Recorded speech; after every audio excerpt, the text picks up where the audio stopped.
Pick Podcast, Picks and Perspective with Chrys Johnson. Palpable. Paradox. Polarity. Dude, Chrys, Peach. so good to have you. Thank you so much for taking the time to jump on and chat with me on the podcast. It's been a while. It has been a while. Yeah, dude, your hair's gotten long too. That's cool. It has, and I just cut it actually, so rocking the bun now. There was no plan. I used to just have it like, this short and then combed over, and then it slowly started growing out. And when we were down in Florida, I was doing yard work one day, and I was like, this is annoying because it was kind of gotten down to here. I put it up in a bun, and then it never came down. Yeah, man. Well, it's cool. It's fashionable. And it probably helps the beard and the long hair helps the mountain man thing in Colorado, right? Oh, absolutely it does. Yeah. Man, congratulations on the album. What a cool surprise in a way, because I know for a long time you had kind of said, no vocals. We're not doing vocals, and Yeah. then you surprised us all, That's cool. I mean, I surprised myself, honestly, because that record, there was no plan for vocals. We just finished it, and things kind of had gone downhill as far as just in my personal life with losing my dog and stuff, to where, he had gotten sick and stuff like that, to where I just I finished the record and went on a back burner for a while. And then the songs were done. I started sending them out to singers just because I was just curious to see what Skeletal Summit would sound like with vocals. And I think before I used to say no vocals, but it was really because I didn't think I'd be able to get anyone good enough to sing on the record to make me excited to have them on board. You know what I mean? So that's kind of where I was at with that. But I put together a list of my favorite vocals in the industry, and all but I think there was only 10. I put together 10 because I was expecting a lot more no's, and I ended up getting more yeses. I only had one was kind of just didn't reply in a way. I guess it was kind of like a kind of going around replying yes or no. And then the other one actually said yes, started working on it, and then ended up coming back saying, I can't do anything over this. And it was for the song Space Cadet. Is the album closer, which Eli Cutting sings on. And so it ended up working out because Eli I think, got the song done in just a couple days, sent it back to me, and it ended up being my two top favorites of the record. Great track. I love that track, Space Cadet. Yeah, well, that's really cool that it came together like that. And I want to back up and say, man, my condolences for the dog. I know that your dog, you have had a couple dogs, right? But one passed away. I have two. It was my oldest. They were only a year apart, but yeah. So I mean, to be honest, it was hard for me to talk about it at first. It's been almost 2 years now since he passed away. But one of the things for anyone listening, he basically developed lung cancer and passed away. And lung cancer is really rare in dogs, obviously, because they don't smoke and stuff. But now with environmental toxins, we ended up finding out after a lot of researching and stuff, because I kind of wanted answers. What turns out, we had really high radon gas in our house in Colorado that we, of course, had no idea about. And the reason why we found out was because when we put the house up for sale, the new owners did a radon test. We didn't even know what radon was. I remember signing radon disclosures, but I was like, well, I don't know what that is. We clearly don't have it. But we did, and we were sleeping in the basement, which is where it accumulates even higher. So it's basically all the states in line with Colorado horizontally and up have really high levels. Like right now we're down in Texas. There's pretty much non-existent here. And a lot of it's because of radon is a byproduct of uranium, and they have uranium claims up in Colorado.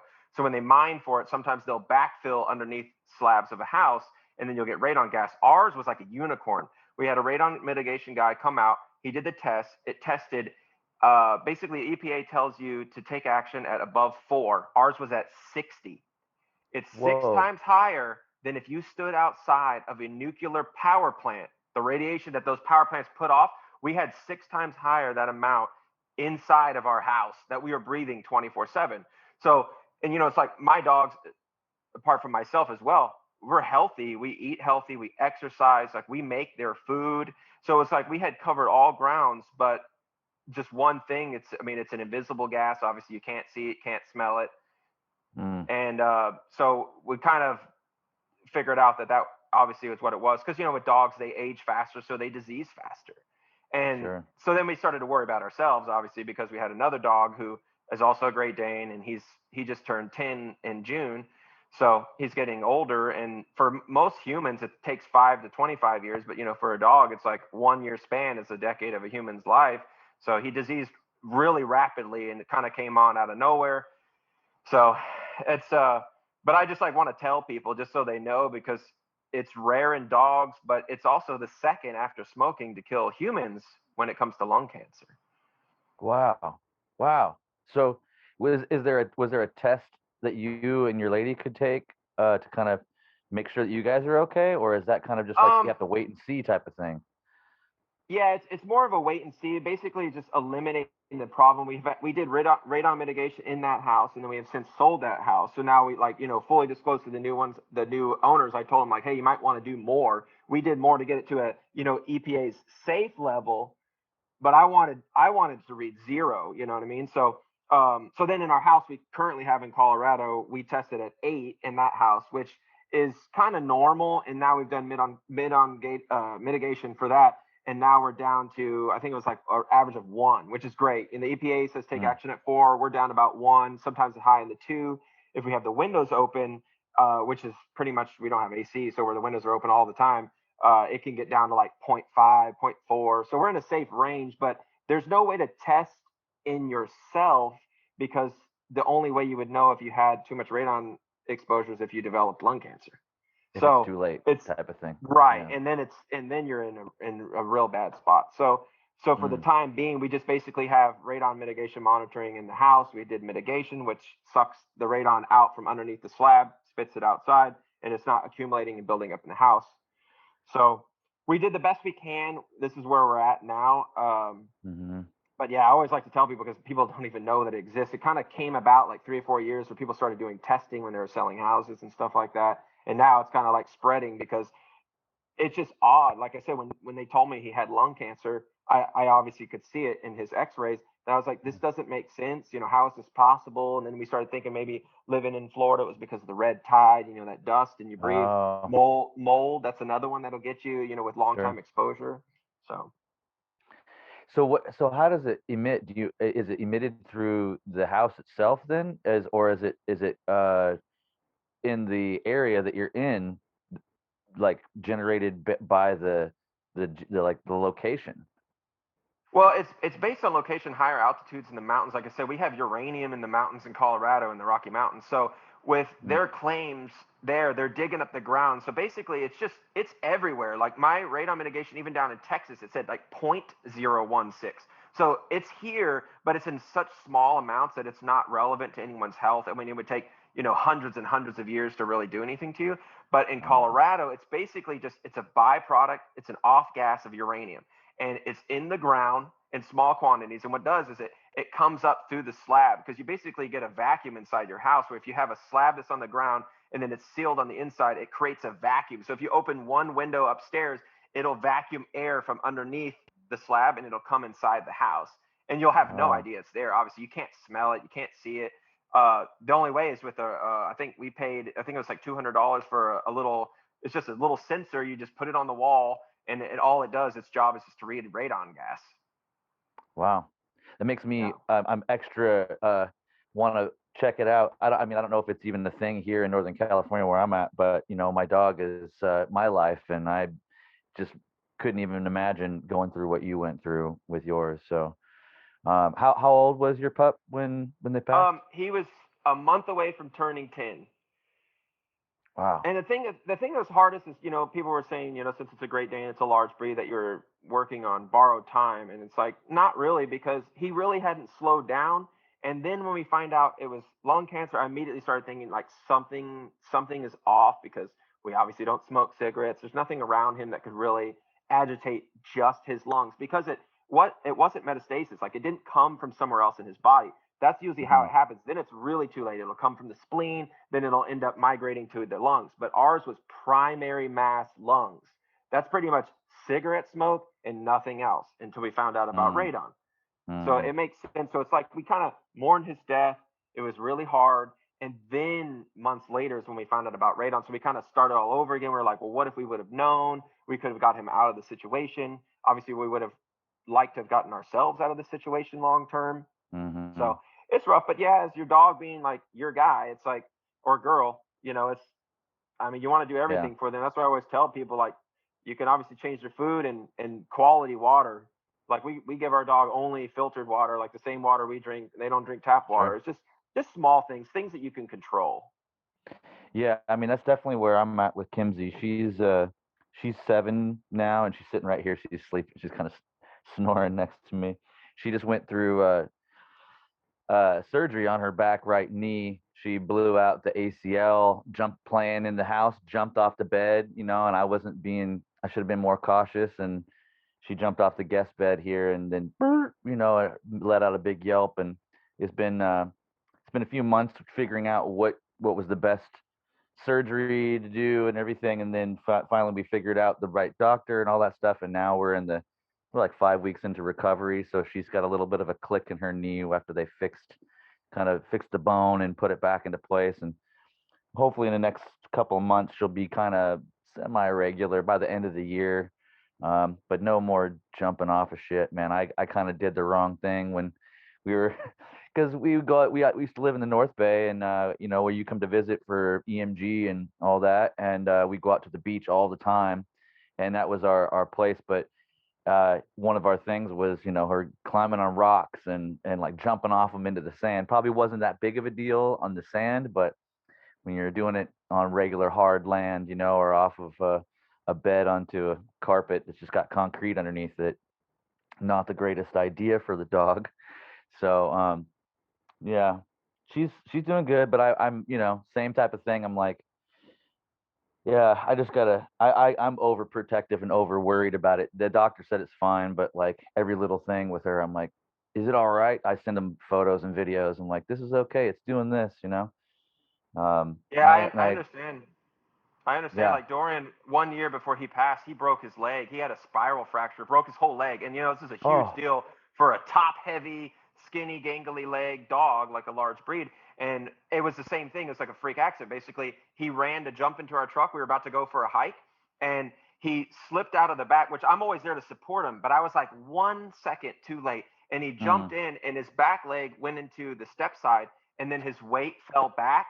I nearly caught him, but he just made like a little and yeah, it's basically was a spiral fracture, like where it twisted. I mean, it was a full break, but you know what, man? It's like he made a full recovery. We had him in surgery the very next morning. Like we basically went from him breaking his leg. We went to the doctor. They were able to splint it. Then we drove 5 hours one way to Colorado Springs, because we're in the middle of nowhere in Colorado at the time. And we got him to like one of the top orthopedic surgeons. Put him in surgery that next morning. He was out like 5 hours later. Limping out. He was wagging to see us. Obviously I'm crying because I felt like it was my fault that I wasn't 1 second behind him. But man, they're just way more resilient than humans, man. They don't feel bad for themselves, so I feel like they heal faster because they don't care. Like at the end of the day, if he would have lost his leg, he would have still been the same dog. He wouldn't have been able to do the same things, but he's not going to sit there feeling sorry for himself. That's true. That's true. We have so much to learn from that disposition, honestly. Because we just cycle. Oh, I should have done. And that's the thing where even though I know better, I still do the human thing where I'm like, fuck, how could I have? Oh, I should have. Oh, I didn't. And I'm like, all right, she doesn't give a fuck about that. I need to just like move forward with the right action. And so. Ooh, man, that type of break that your dog had, man, what that just like makes me cringe. That's even And that when we brought spiral. him in, I basically had to argue with the vet, because the first vet that did the splint, she's like, "Oh, it's probably not. It's probably just a fracture." I'm like, "No, it's broken." Because when I grabbed his leg afterward, I mean, the whole bottom half was just like, there's nothing connected, nothing, Yeah. Oof. And by then, my adrenaline is spiked, his adrenaline was spiked, so he wasn't crying, he wasn't doing it. It was, dude, it's just, they blow my mind, honestly, like just how resilient they are with just everything in life, like, so she's probably just, she doesn't care. She's just happy to be sitting there chilling with you anyway. She sure is, and she doesn't. It's like you said. There's no mental block here. She's like, I'm still the same dog, Dad. Let's go. She would literally go walk 5 miles with me right now. And like, even if it started hurting, she'd be just like, yep, that's good. I'm with you. But like, obviously we have to take it slow for a while this thing heals. Cause there's a natural click in it now because they have to cut the bone just right and reset it because there's that meniscus is torn and they kind of like surgically clear it out and then kind of I don't know all the details, but they kind of shift it and then kind of wrap it again, and so that it heals in, and eventually the soft tissue kind of fills in around that, and so it doesn't click as much. But like right now, it's like it doesn't hurt her, but she does a little tuk, tuk, tuk, and I'm like, Mm. oh man. But hopefully by the 12, 13, 14 week mark, it'll be a little more normalish and maybe the click will go away. That's I'm hoping. And the rough part about this one is that thankfully I had insurance and they paid about half of the like $6,000 it was for this. And I had a community of people that donated some cash to help me cover the rest, which was super cool. But the insurance was like, we're pre-approving you for the other leg because the other leg has just as much wear and tear, and like 80% of dogs that have to get the one surgery, within 12 months later they have to get the other one because it's going to usually, overcompensate. yeah. So I'm kind of like hoping and praying that's not the case, but it's also super cool that Trupanion, it's like a little plug for them. And I mean, if you don't have insurance on your animal and you're like a dog lover like us, like, and you got an extra $80 a month, like I've been paying that for, for basically most of the 7 years that I've had her. And it's came up this is the third time that they've jumped in and paid for something that was expensive, and saved my ass a couple times, so yeah, worth it if you got the means to do it, and cover their expenses a bit. Yeah, people have always hit me up about Great Danes, and I tell them, I was like, make sure to have a credit card with like $10,000 limit just for emergencies, or have insurance. I mean, any large breed, any active breed, like my sister has a pit bull and a Doberman. It's like, they're crazy with energy, and like they have no filters when it comes to like, I'm gonna approach this calmly. They're just gonna go 100% all the time. So yeah, no, I agree. I agree because there's nothing like. I mean, the cheaper option would have been to take his leg. That's not going to happen.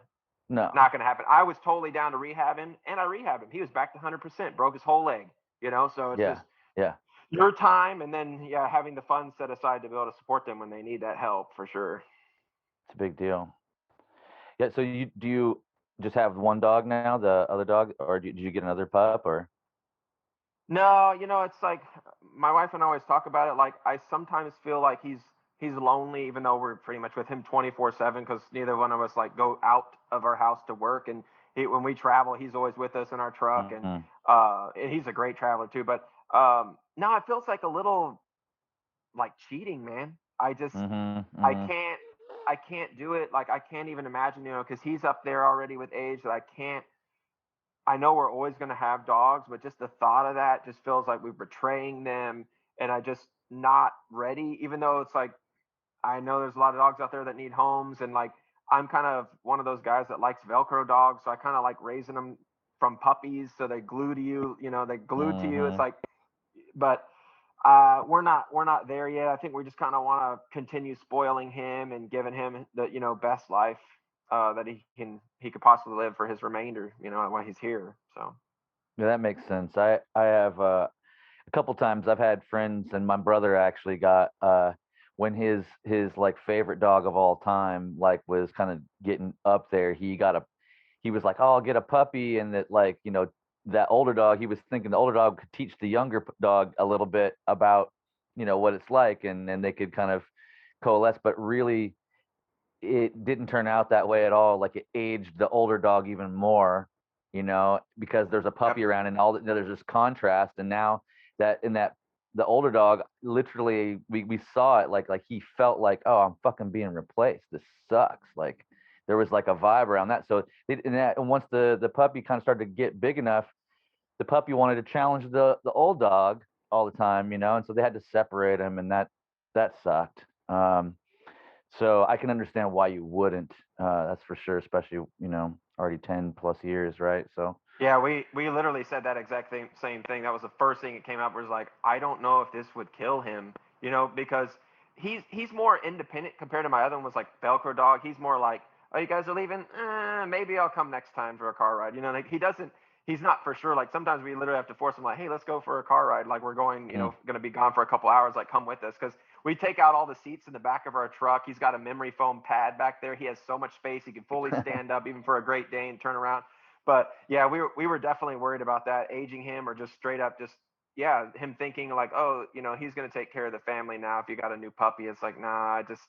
But sometimes I feel like he's bored because we'll be on the beach and he'll see other dogs and get way hyped up, and he doesn't really care about treats. He doesn't care about toys. He just wants to like chill on the couch and every now and then go for car rides. I mean, he's so easygoing, but sometimes I feel like he is a little bit bored and lonely. I could see that. Yeah. I mean, I feel that way about her at this point. And I wish I would have gotten a second dog, but at this point, at 7 years, I'm already like, I don't want to do that thing to her either, unless it was like obviously the perfect scenario. Like if I could get a rescue dog about her age, or something that was, and it was, they didn't do that competition because she's my number one, dude. Like I've done everything with her for just shy of a decade now. So it's like I don't want to shift it, and I just want to do the same thing that you're saying. I want to whatever time I got left with her, 3, 5, 7 years, who knows? I mean, my last pup, with my ex, we had a lab pit that ended up being like living to like 16, and he was resilient. I mean, at 10, he was like whatever. He still thought he was a puppy. He didn't even blink, but like it was like in the 12 and 13 years, it started really slowing down, a lot more gray in the muzzle and a little brittle in the hips. But he hung around for quite a while. So I have faith that she'll be around as long as she wants to be, roughly, as long as we Mm-hmm. can manage the recovery on the leg and not too many other massive things happen. Mm-hmm. Yeah. How's things in Texas? Oh, good. We just had a mini cold front, so I come down here and I go fishing. I'm a catch and release guy, but I still go fishing Sure. like probably like 2 or 3 times a week and just kind of living the spoiled life right now. I got lucky with through all the COVID stuff, and I was kind of already on my way out as far as like touring goes, and I like to tour. I miss touring, but like right now, it seems like logistics are just completely whack right now. Like you risk starting a tour, dropping 10 grand to get everyone together and rehearse and get all your merch ordered, and you go out, and then 3 days later, you're like, this person that got tested and this person got tested, and then everyone goes home, and it's a huge nightmare. Because I had a long talk with Killian about that too. I was like, man, I was like, I see all these tours being booked, but I'm not feeling too optimistic about them working out. And sure enough, like half of them have gone sour as far as like all kinds of problems. But so I'm just enjoying like being at home with the dog and my wife and fishing and enjoying the beach and basically all summer. And we might be going back for another month in Colorado. I've just been doing landscaping on my project, just like working outside and just enjoying the Mm. outdoors and stuff. So I've been keeping busy just in a different way than most musicians, I guess. That's great though, man. I was gonna say, I mean, uh, it seems like I didn't see any immediate like tour plans or even trying to like make a thing happen as the album dropped. You just dropped an album and did a bunch of promo about it, but then I'm like, that maybe that's the smartest thing I've seen yet. Like he didn't, because I mean, it's like it's natural inclination. Everybody that I think everybody's still struggling to try to keep the status quo of like this is what happens. We put the album out and then we go out and tour, but it being so uncertain and so tumultuous as far as what makes sense and to try to keep people safe and not be in this weird state that it's all. I don't know, if you don't have to go out, I wouldn't go out. Like I'd wait.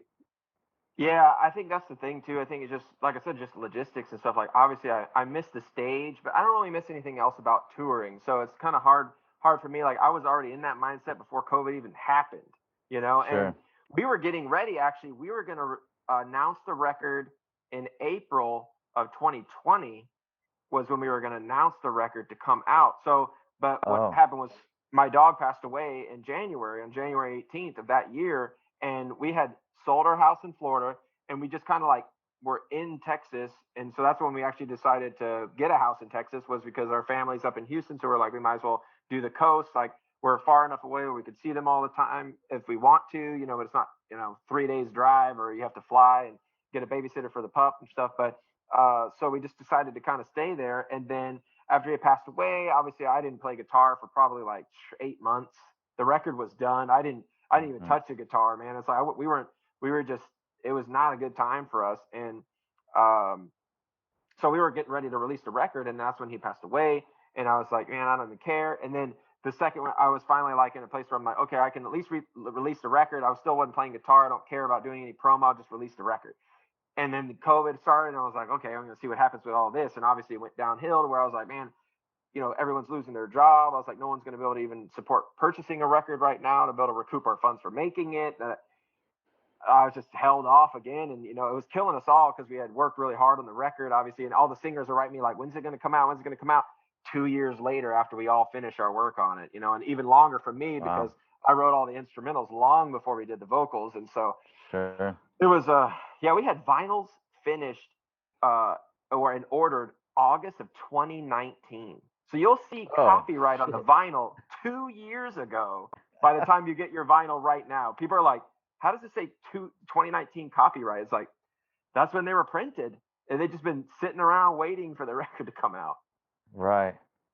Yeah, what a strange time. I mean, you're really lucked out in a lot of ways, right? So that you could weather this storm in a lot of ways. You're set up to be able to handle it in a lot of ways, where I know not everybody else is like, oh, that's cool, let's wait and see what happens. Everybody else is like, fuck, what's gonna happen? Like, everything depends on doing the next tour, being on the road, dropping the next album, seeing the next wave of merch, money come in and all that. So I know it's probably a relief in some ways, that because you had so much, grief to work through with the dog and how things shifted, right? Like that things kind of shut down and you weren't expected out there to do the thing. Yeah, and like I said, I was already kind of on my way out as far as wanting to tour, like striving, like begging people to take us on tour. I was kind of past that already, where I was like, man, you know what? I enjoy my time at home. And I see a lot more musicians doing that, doing the streaming stuff and just online teaching sites and videos and whatever. But for me, it really was just like the overall love for guitar, man. Like the music industry just like beats you down. And for me, I was like, I want to go into a room and see my guitar and like want to pick it up and play for myself. And that's pretty much all I've been doing. Like I have tube amps now, man. Like I've changed as a person. I've got a Friedman Deluxe 100 sitting next to me. Ooh. And it's amazing. And I tell people, I was like, I've grown, I've matured as a person. Like I was talking to my wife about it. I was like, all the amps I used to like and tones, I was like, my taste must have changed without me even noticing it, because these are not amps that I would have looked at 10 years ago. And so for me, I've just kind of been on that path of trying to love guitar again. And it's finally, like I'd say maybe 6 months ago, it kind of finally came back where, I love it again, that there's not a lot of like music business related stuff that's like beating me down, and not worrying about like, it's constant with like talking with agents trying to land tours, and then band members asking me when we're going to tour. And I'm like, I don't know. It's like, it's obviously a lottery with all that stuff. And it depends on so many other variables other than you have a new record and you want to tour. There's so much more to that. And so, yeah, I've just kind of been on that path of trying to find my love for guitar, because I think back like when in my teens, it's like, man, I couldn't wait to get out of school to go home and play guitar. And then there became a time where it's like months and months would pass where I wouldn't even touch a guitar, and it didn't bother me. And before I would go on vacation, I would take a guitar with me. That's how much I was like, I needed to have that with me. So that bummed me out a little bit, but I finally found my way back. And it's like, it was really just like, I remember telling my wife, like when Dorian was a puppy, I was like, man, I don't think I'm going to do the band anymore once he passes, because it was like within that first year, you just realize like what we had gotten into with him being like our child. And I was like, it's going to hurt so bad. And, he sat under my studio desk when I wrote The Collective, The Migration, V, In a World of Fear, and Subjects with him next to me, or, sitting right behind me. Like there's a video of me playing working on writing a solo for the song with Courtney, and Mm. I could see he's in the background asleep, and his little paws are just kicking away back there. And I was writing that solo. It's like that was the last record I finished with him still with us. So it's like that was one of the things that like really beat me down. So I know I go on and on about it, but yeah, man, he's just like he was my Mm-mm. whole world. And so and now with the other one getting older, it's hard seeing them get old, man, because it it Yeah. it happens fast, like really fast. I remember with my childhood dog, it was the same thing. It was like they're fine, and then it's like the next they're not. It's like, I mean, even with humans, man, it's like we don't know how much time we have left with everybody. We don't. So like I try and No. just make the best of every moment. Man, that's so true and so relevant, right? There's so much, and I think if there's one, well, there's probably more than a few strange upsides to the pandemic and stuff, but I think the masses are more tuned into the fact that our days are numbered, and because there's another element out there, kind of trying to, get you, so to speak, and whether despite what you might feel about vaccines or any of this stuff, like, I think that because it doesn't, prior to this, like, there's any number of things that could take you out, and all those things can still take you out too, like even healthy people, uh, you know, have not the greatest luck sometimes, right? Like I've known a few people that like were super healthy and still sadly contracted a cancer or something, and then like they're just not with us anymore. So, Yeah, I think that's the most confusing thing about health in general. Is like one of my good friends, when I started working at a record store right out of high school, same thing, super ripped guy, he seemed healthy, and then he developed like one of the rarest forms of cancer, and it got him. But I mean, he was wow. like in his 50s, but I mean, 50's not old, man. It's like, Mm-mm. it's just not, and it kind of goes like what you were bringing up with me doing the hyperbaric chamber. And I always tell people it's like disease thrives in an oxygen less environment.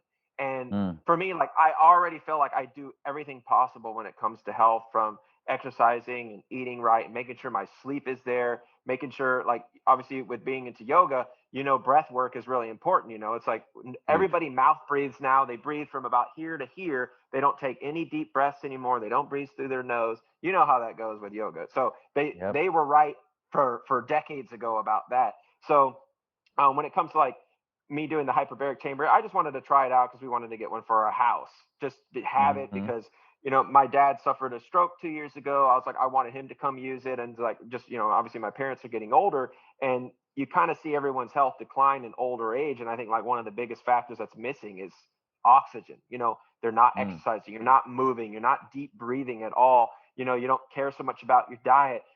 From all the stresses of 80 years of life, you're not probably sleeping very good at night. I remember talking to my grandmother about that. She's like, I stay up at night in full circles. Like, I'm 36 years old and I already do that. I'll lay in bed thinking like I should have done this or I should have done that.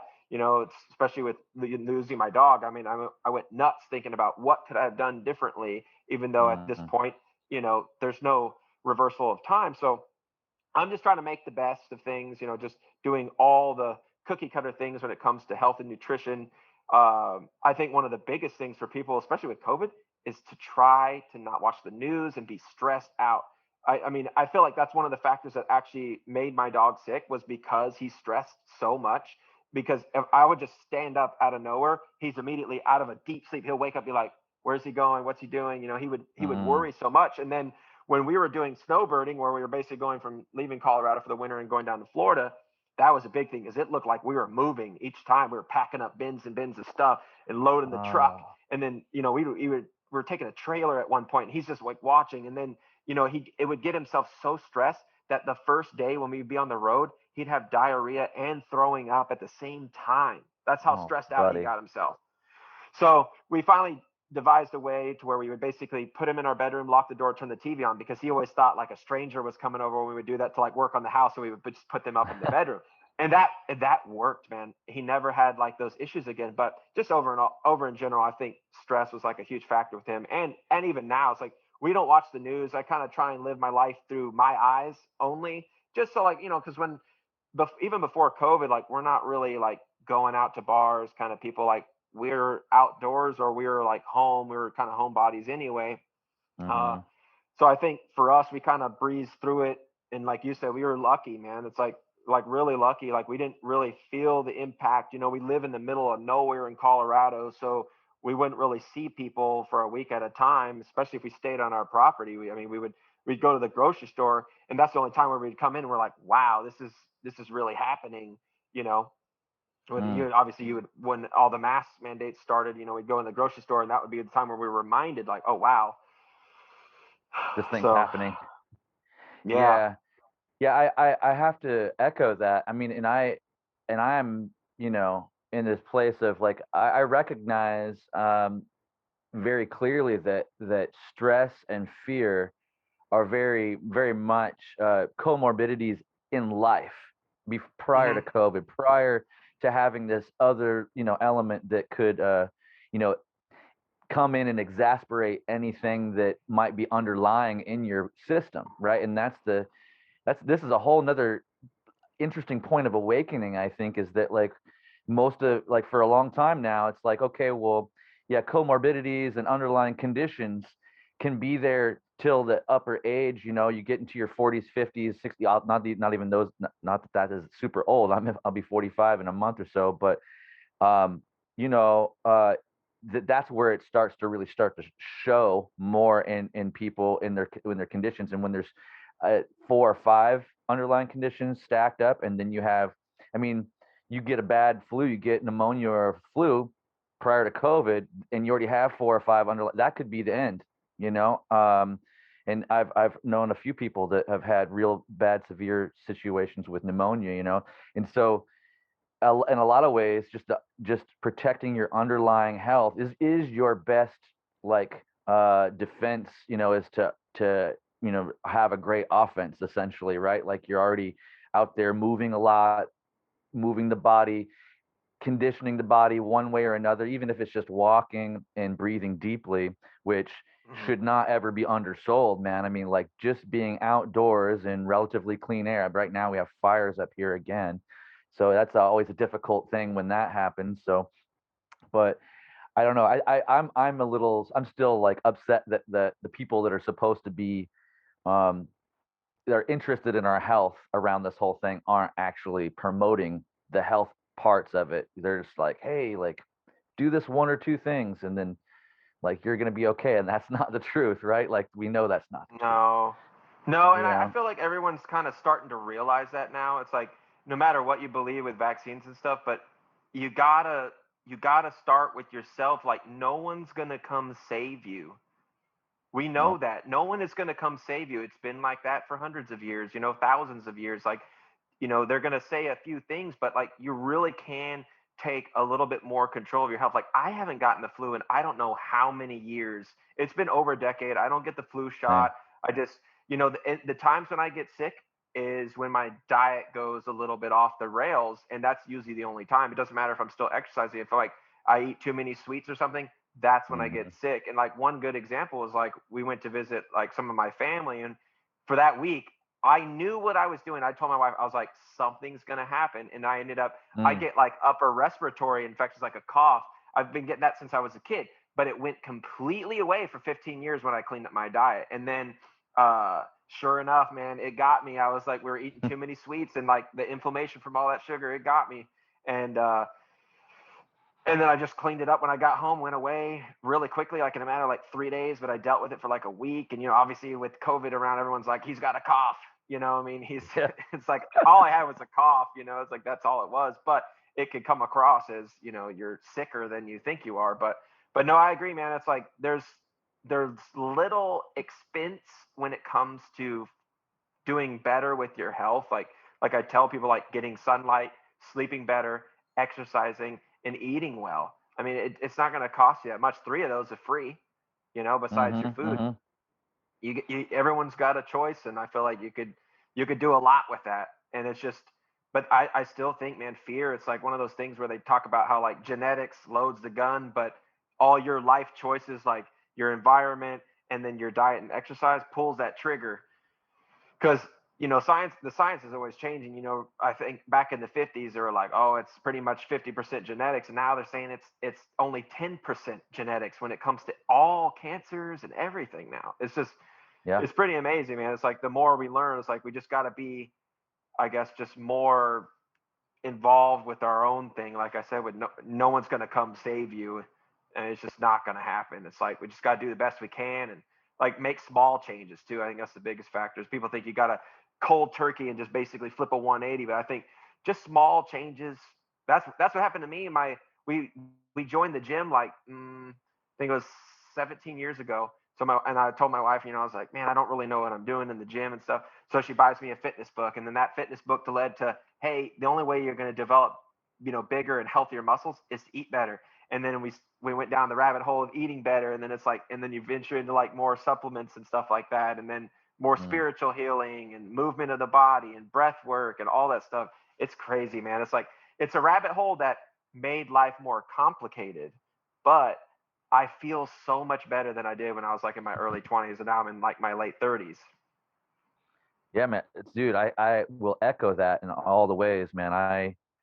And I noticed it too. That's like number one. I haven't had any flu. I haven't had any actual illness in well over a decade. I don't even remember the last time that happened. The only times that I've gone down have been when I was dumb, out eating, doing too much crappy food, and usually it has to do with sugar, as you were mentioning, that raises the inflammation markers. And if I'm out partying, drinking, if I would, and that was like in the last 10 years, Nam was the number one contributor to me having a sickness during the year, was because I would go, oh, I haven't seen you guys. Yeah, I'll fucking stay out and like go party, and oh, I'll have another. Yeah, man, okay, like you're buying me a drink, all right, and then I'm like the next day I'm like, oh, what the hell did I do? And then your levels are your immunity is so low that last day or two at Nam, you're still shaking hands and still like hugging people, and then you're just inviting it in, and then you take it home with you, and a lot of people, get the Namthrax and stay sick for up to a week or more afterwards. And Yeah, and oh, that's frustrating because I always see people talking about getting sick from NAM, and it's not just because the people are coming. It's like correct. we're always shedding viruses, even if it's a small amount. Even if you're not showing any symptoms, you're still going to shed a little bit here and there. So if you pass someone like you said, like yourself, who's been drinking, destroyed your gut microbiome with all that alcohol, then it's like, yeah, Hmm. I'm like your first line of defense is where it goes down in your gut, and then it's like it's just it goes nuts in there. And that's what I always tell people. It's like, and that's the factor that you said right there is when you go to NAM, you're eating differently, your sleep pattern is terrible, and the drinking. Hmm. It's too easy to figure it out. You don't even need to do a study on it. You could just Yeah. with your own eyes, like see like everybody's doing things differently. No one is sleeping. Everyone's eating crap, because you got Denny's down the street, IHOP down the street. Everyone's drinking and then they're going and eating a freaking hamburger at and fries Yep. at 3 in the morning. Yeah, man. It's I know simple that math, because really, right? yeah, because I think I got sick the first time went to NAM for all those same reasons, and then all the other ones I was like, okay, I'm gonna go to Whole Foods. I'm gonna just buy their prepackaged food, but at least I can control what I'm eating. No fried foods, no sugar, and I was fine, man. I breezed through NAM super easy. Yeah. As soon as I made the switch, it was probably I let myself be an idiot for probably 4 years going there, and then it was like, well, then I got into the yoga and I started teaching and all that stuff. So I would Mm-hmm. start the last 4 or 5 years. It's been, I'm like, no, I'm not even drinking at NAM. Like I'm controlling all my things. I'm not eating till lunch.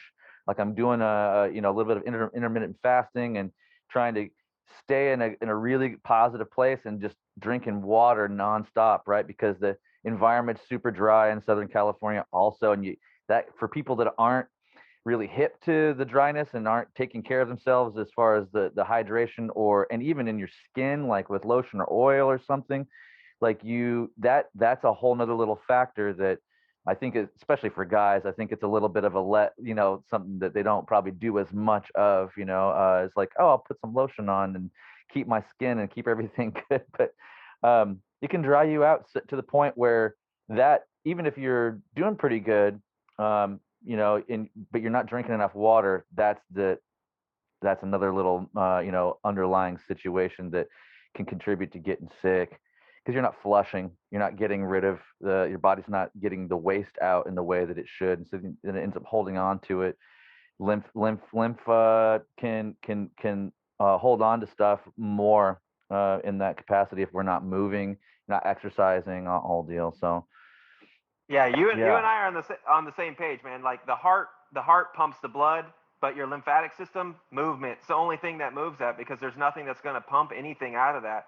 So yeah, I'm with you. When we moved to Colorado 6 years ago, 12% humidity, man, I was awakened as far as like I didn't like anything greasy on my hands. I didn't like to moisturize anything. We moved up there. I had no choice.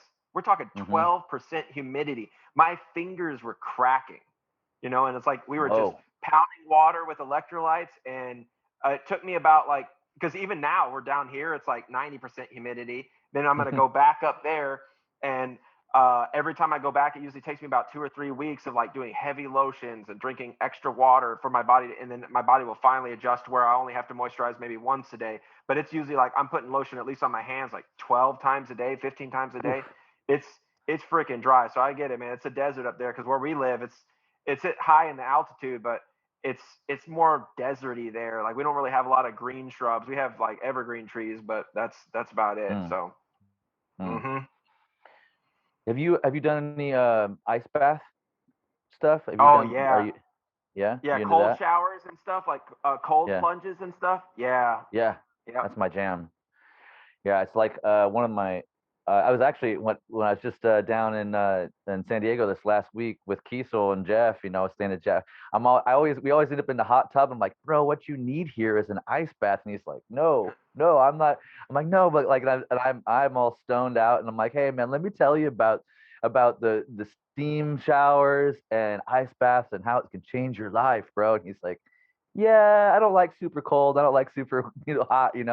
So, I'm like, that's okay, but like, you should try it with me some. So I'm convinced that at some point I'm gonna get him somewhere where I can be like, hey, dude, jump in this steam thing for a little while, breathe, slow your breath, long, slow, steady, deep breathe. And I know it's tough to breathe in this super hot thing, but you'll live. You'll live. Your body thinks it's gonna die right away, and you have to just wait it out, and then all right, step over here, jump into this freaking ice bath, dude, this cold thing, and that's gonna fucking make you think you're gonna die too. I know, it's weird at first. Breathe, slow your breath. Okay, at least spend a minute in there, then eventually, man, if you get 5 minutes, 10 minutes towards an ice bath, dude, like the inflammation markers go way down, right? And like I actually literally, when I was in LA, I end up living 5 blocks away from Beverly Hot Springs, which it's like the only natural hot springs in all of LA area. Just super lucked out with that. And they had the coldest cold plunge I'd ever been in. So you go from natural hot springs, just step up a couple steps and step down into this big, like 5 by 5 ice bath type of thing. And I remember going down there. I would go there often, but I had like a something wrenched in my low back at one point, and I was just slowly working it out. I went in there and I was extra committed to being in that ice bath for at least 10 minutes, or more. So, and if you delve into meditation, which I know you're into as well, like if you're able to, kind of turn off the senses in a way and go inward and stay in there and stay with the breath, like something shifts after a while. You're like, I can actually stay. I'm not rushing to get out of here now. Like I can just notice the sensation and just label it that. Not like, oh fuck, it's cold, but like, that's a different sensation for the body. And when I shit you not, when I got out of that, I ended up staying in like 12 or 13 minutes that day, and I walked out of there, and my back was basically 90% cured. Like just the all the, and it didn't come back, it didn't snap back. It's a real thing, and I mean, obviously, there's a lot of science on cryogenics and all that stuff too. Like doing cold therapy, but it's I kind of feel like it's still not talked about or normalized enough because people have aversion to being cold. And I'm like, but there's heat like right next. You set it up to where you can get out of the cold and be warm again, and maybe the main factor really, I think maybe the main factor is not knowing how to breathe through the extreme heat or the extreme cold. And that probably needs to be established for a lot of people, but What's your experience with some of that? Yeah, so they finally opened a cryo chamber facility. It's sadly we're like in the middle of nowhere in the mountains, so I still got to drive like an hour and a half one way. But Mm. yeah, with the cold plunges, the cryo chambers, like, and then I actually do some of the opposite where I got into like ozone saunas, and Hmm. so ozone saunas and IR saunas. So it's like the same thing, like sweating out the toxins, and you're creating like that, you're creating more inflammation, and then you're just all of a sudden just dousing yourself with cold water. Obviously, even you can even just do cold showers, does wonders. People don't realize, take a hot shower and then turn that sucker to freezing cold, as cold as you could get it. And yeah, you're like, Every day. you're breathing, you got to control your breathing, like you're saying. But yeah, I think it's just people don't like being uncomfortable, which I get. But Mm-hmm. healing is uncomfortable and a lot of the times painful. Like I had really bad exposure to mold in our house in Florida. So I did this. It took like 6 months. uh, they were basically going to diagnose me with MS. And I'm sitting, Whoa. I was like, there's no way, this is not possible. But I had all the symptoms. I had like left side numbness and stuff. I was freaked out, man. Whoa. But of course, I was like, I got to figure out what's causing this because nothing has really changed in my life. I'm like, so what environment is going to potentially push me down this road? So when they started talking MS, that really got me like, okay, I gotta sort this out because that's that's not good, obviously. And it turned out it was mold exposure. So I got tested. You test your urine and you pee in a cup. You send it off to a lab. I think it was actually called Great Plains Laboratories, which we have us all called in the Great Plains. Unrelated. Mm-hmm. That was written in 2007, but it's called Great Mm-hmm. Plains Laboratories. And you could send it off, and I had really high levels of mold. I mean, you can have mold exposure from everything. I mean, one of the biggest is coffee. There's a strain of mold that you'll find in coffee. It's just common in everything. It's just mold is there. Weed, that's another one. Yeah. There's a lot of mold found in weed. And Way too much. but for Yeah. mine was my air conditioning unit. So we were breathing it. So basically Oh. I would eat every day. I would eat breakfast, and immediately after, my stomach would just run. I had to use the bathroom immediately, and I was like, man, this is so weird. Then we left Florida. Things would get back to normal. Then we go back to Florida, and then it kicked back in. And like left side numbs. I was freaking out, man. It's like when your whole like left side of your body's like starting to go numb. It wasn't where I couldn't move and stuff, and I could still feel, but it was still numb. So Mm. basically, I bought an ozone sauna, and it's basically where you're pumping in ozone, which kills everything, but on a safe level, you're not breathing it. So it's like you're basically cut off at the head, and it's a Oh. sauna, so it gets to 120 degrees. Sit in there as long as you can. It's pumping in ozone, and it basically, dude, I have never felt better in my whole life. I felt so refreshed, and like it was amazing. And so you could find a lot of like naturopath places will have ozone saunas, but that's like one of my That sounds favorites. awesome. Yeah. So So again, it's I, uncomfortable. yeah, right. And I think you hit that's a really good point that you put out there that I didn't factor in when we were talking earlier, is that you're right. Uncomfortability is something that, I mean, in the modern age, everything that we're doing is like, oh, I want to do it faster so it's not as uncomfortable or as tedious of a thing. So every little device that we make, all of our climate control, like this is an interesting thing to consider, right? And like being in Florida, right? Like everybody's got air conditioning on because it's fucking hot and humid. And so to try to not like be in an uncomfortable place, we shift the climate, right? And but there's an element of like when we, and that could be contributing to obesity, they're saying now too, right? Like the fact that if everybody's always in climate control, then the body's not forced to do its own thing. There's a certain amount of regulation and calorie burn that happens when it's too hot and you need to sweat, like,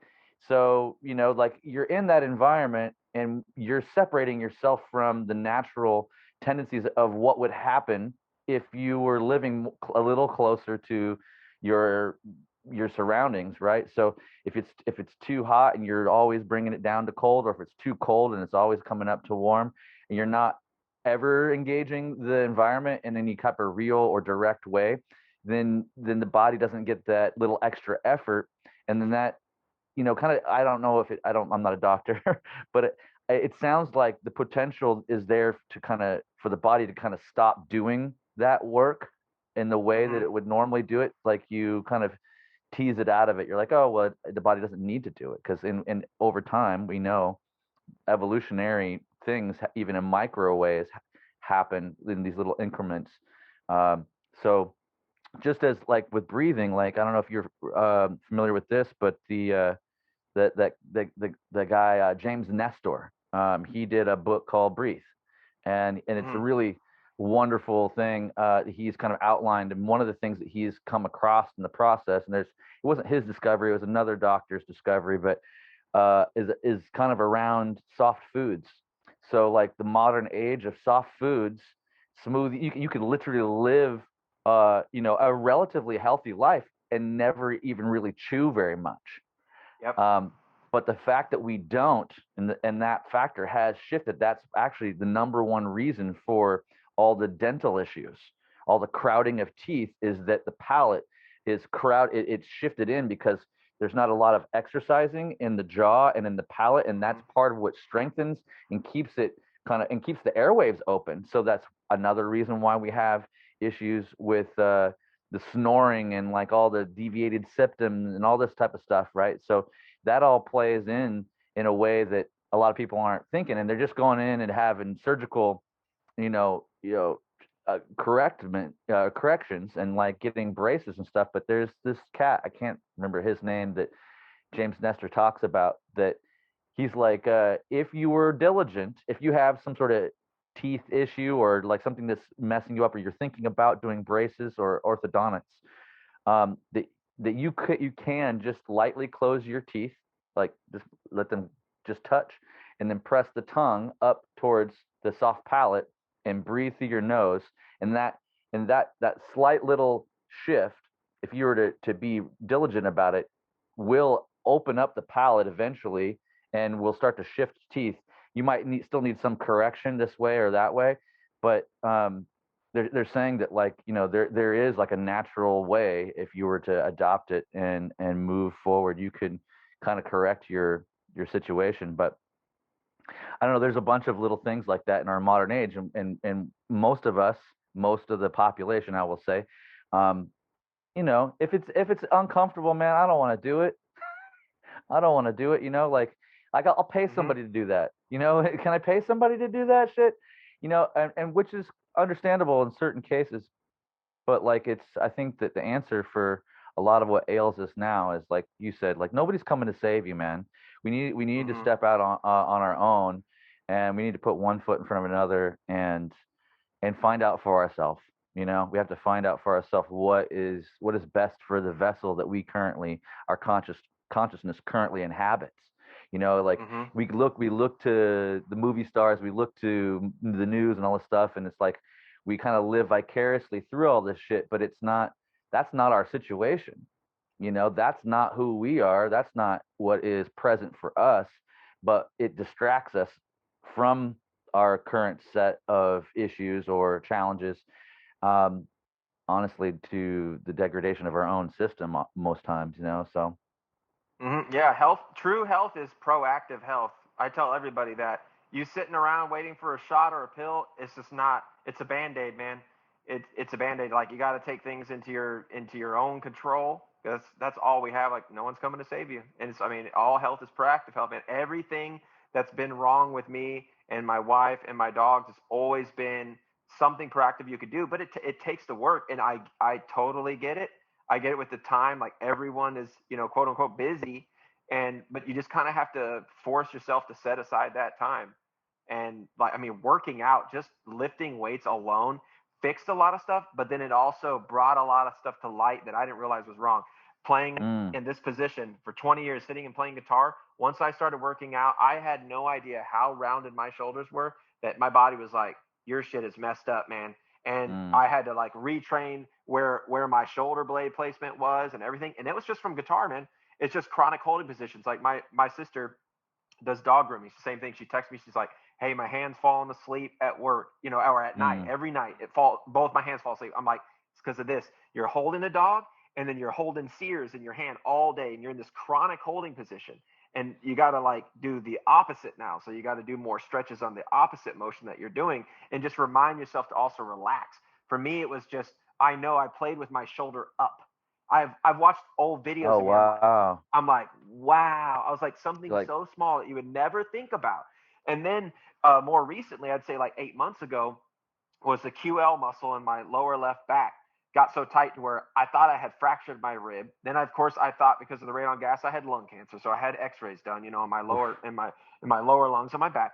It was none of that. It turned out my QL was tight. Why? Because I'm sitting in a tilted position. So on my left side from playing guitar, that muscle has shrank while the one on the right side has lengthened. And then when I sleep in a half fetal. So like position to where I'm on my side and my left leg is up. So what's happening is all night my spine is bent like this, so those muscles on that side are shortening. So then when I finally wake up in the morning, now you got these tight muscles here. And it's like, dude, it was ridiculous, like just going to the doctor trying to figure that out. And finally I went to the right physical therapist. I did enough, Googling around and watching YouTube videos. I'm like, wow, 1 week it was gone. Man, I dealt with this for months and months and months. But again, proactive. I had to do 20, 30 minutes of like different types of stretching exercises. And to be honest, if I would have stuck with the yoga, that probably wouldn't have happened because it would have shown itself just tilting to the side. I could feel the tightness, and I would know right away. But this was like something where I was like, did I bang my ribs? And then I started thinking I had lung cancer. Obviously, I had a complete paranoia, and it turned out that's all it was. But like I said, most people, you hear like chiropractors and physical therapists get a bad rap. They're like, oh, it didn't work. It didn't work. I'm like, that's because you didn't do the homework. You got to do the homework. When they tell you got to do this, you got to do it. And every time they tell me something, I feel like they're telling me the American amount of time. So I'm like, okay, I'm going to multiply it by 3, at least by 3. So they're telling me 15 minutes a day. I better do 45 minutes a day because they're telling me the bare minimum that, anyone would barely be able to get themselves up in the morning and do it. It's like, so I started doing morning and night, and man, it was gone right away. Like it was uncomfortable. And it's just like little stuff like that. I think a lot of ailments that people are living with could really be fixed, but you just got to be willing to dedicate the time to sort them out. Man, you are so right, and I see it all the time. I teach 3 to 4 times a week still, and I'm really happy to have landed in a good spot here in Chico, and I see all ages of people coming in with all different kinds of backache, this, like, oh, I don't feel strong, hypermobility, this or that, all these different things. And so there's different solutions for a lot of that. But the beauty of having a practice like yoga or weightlifting or whatever it is, I'm an advocate for yoga, but the older I get, I started to do more weights, and I know I can see that, and I'm working towards being more understanding and putting more of the weight training in, because I notice it in my bones. The older I'm getting, the more I need to have that resistance. Body weight resistance is great, and I think it's my number one. But if you want to move past, your body's going to acclimate. So I've done a lot of what my body weight stuff is doing, and my body can get to a certain point. But if you want more strength, you have to increase the load, right? So, but what I notice is, through a practice where you're, at least if you're even once a week going to yoga class or to a movement class of some kind, the beauty of it is that it exposes at some point, like any little minor thing that may be developing in the body, like, oh, my left side is way tighter than my right side. What could that be? And then you're like, oh, wait, let me do the investigation, and you find out, oh, it's my chronic tendencies. It's my occupation. Usually it's an occupational thing, right? And more than anything, hips and lower back has to do with all of us sitting way more than we should be in any type of realistic, scenario. So there's a lot of front hip flexor, there's a lot of low back, there's a lot of psoas work that I'm always trying to incorporate into the practice that opens that up. Lots of pigeon and what I call in a kind of an extreme lizard pose, the thing that I do that people are like, well, I've never, like in one little session, towards the end of a class and this is also the thing too. It's like the thing about yoga or some other well-guided scenario is that somebody that's guiding you correctly is going to help you slowly warm the body up, and you're going to get to a point where then you can kind of start attempting some of the more strength opportunities in the body, and then work out some balance.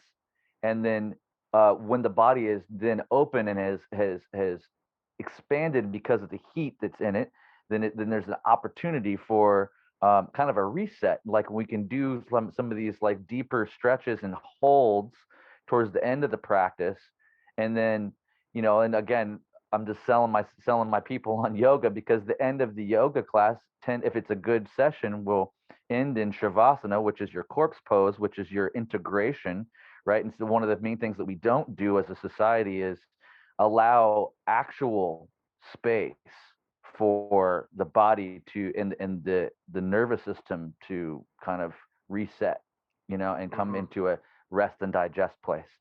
And if we're always in the go, if we're always in that sympathetic nervous system, which the news and fear will keep you there, right? You're overworking, your anxiety around work, your anxiety around life and money. Some of those things can't be helped, but they can be reframed, right? And the process of yoga and learning meditation can greatly improve, our outlook a lot of times in that way. So even if it is seeming dire, but I digress. That deeper rest state, and I still have a handful of students that like, yeah, I'm out, oh, you guys are just going to sit here and lay and while and do nothing. I'm going to pack my bags up and leave. Yeah. And I'm like, I do my best to be very cordial, but hey, as they're leaving, like, so the thing about this position is the most important thing that we do all practice, and they're like leaving, and I'm like, you'll hear me at some point, and some point you'll stay. And but because we don't value space in the way that, like, it's just, we're conditioned to overwork ourselves, and like if you're not doing something, you're not worth anything. And that's fucked. Like that, to me, that's maybe the number one fuckery that's going on. It's like, oh, you just being there and looking up at the clouds and chilling in the open field, like that's doing something. That's healthy. That's a thing. Like, you got to get out of this thing where that's not doing anything, and I could be productive. I could be in the garage. I could be doing, oh man, So because it's connected to the nervous systems, connected to the way that we process anxiety, and but these are things that but I can't stress enough to those that are listening out there that are maybe trying to sort out what is good for them. Yeah, I mean, I think it's just all about balance. Like, I mean, it's the rat race, man. And I think moving to the mountains and then coming back to Texas, like even when we were just doing, well, now we're doing Colorado to Texas before we're doing Colorado to Florida, and it's the rat race, man. I come down here, and even though I own a 900 horsepower Trackhawk, like I own a friggin' legit race car, which we're gonna sell now because it's just too dangerous for me. Shit.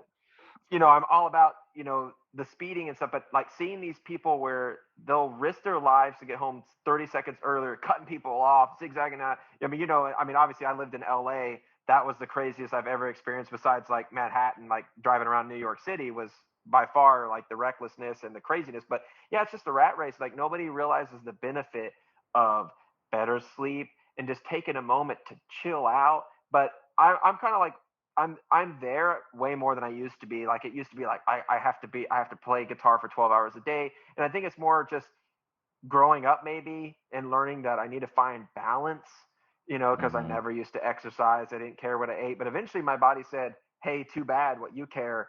Now this is going to come out. This is going to come out. This is going to come out. I've had all these weird things like you talk about with movement in general. Like one of my things was knee pain. I fixed that with foot grips. Because knee tracking, a lot of it's glute and your feet muscles. We're wearing all these cushion shoes, so then you have no arch support because we're just cushion. Then you have like plantar fasciitis and all that stuff. All that stuff can be fixed. So all I did was work a lot on foot grips, like on my leg days at the gym, and even on the days when I wasn't doing legs, I would just be like, after a stretch or whatever, I would just stand there for 30 seconds and I would do my foot grips, and that fixed my knee pain. Man, it's wild, the things that it takes decades to finally say, hey, guess what you've been doing for the last 20 years? Now I'm going to show you. But then you freak out and you think, oh, I need a steroid shot, or I just need anti-inflammatory pills. And I'm not a pill guy. I'm not a shot guy. So I didn't want to do steroids. I didn't want to do anti-inflammatories. I want to save those when I really need them. And I did. When I fractured my ribs playing basketball, I had no choice. I couldn't move. I did a whole tour with 3 fractured ribs. And I had to do ibuprofen for that. And I hadn't taken ibuprofen in probably 15 years by then. So it gave me the chance to be able to use them without also hurting something else in my body. But it's all the proactive stuff, man. Who would have thought, like, guys, when they train at the gym, they're like, I don't want to do glutes, butt workouts are a girl thing. It's like, no, your glute muscles are so important. That, and then no one thinks Huge. about your feet. No one thinks about that. And that's literally your foundation. Like that's ground up, man. Like you hit on something there too. Like a lot of the runners, I was started studying the barefoot running thing years ago when I was actually at EMG, and I started like training for a half marathon, but I had to take a whole like I don't know, it was probably 5 or 6 months of just training myself out of running in like super cushiony shoes. And there's a transformation that happens in your feet just in that because your Achilles is not like shortened, because if you're wearing those nice heeled shoes and they're all super cushiony, and then that sucks up there, and so the back of your legs aren't long in the way that they would be in a natural state had you worn sandals or been barefoot most of your life, which is super healthy for you, right, to be just having barefoot on the ground and all this. But it was interesting to watch things slowly change. And then once I was there, you start to rely more on the natural arch of the foot. The arch actually becomes more strengthened, and then it's like nature's natural Nike Air.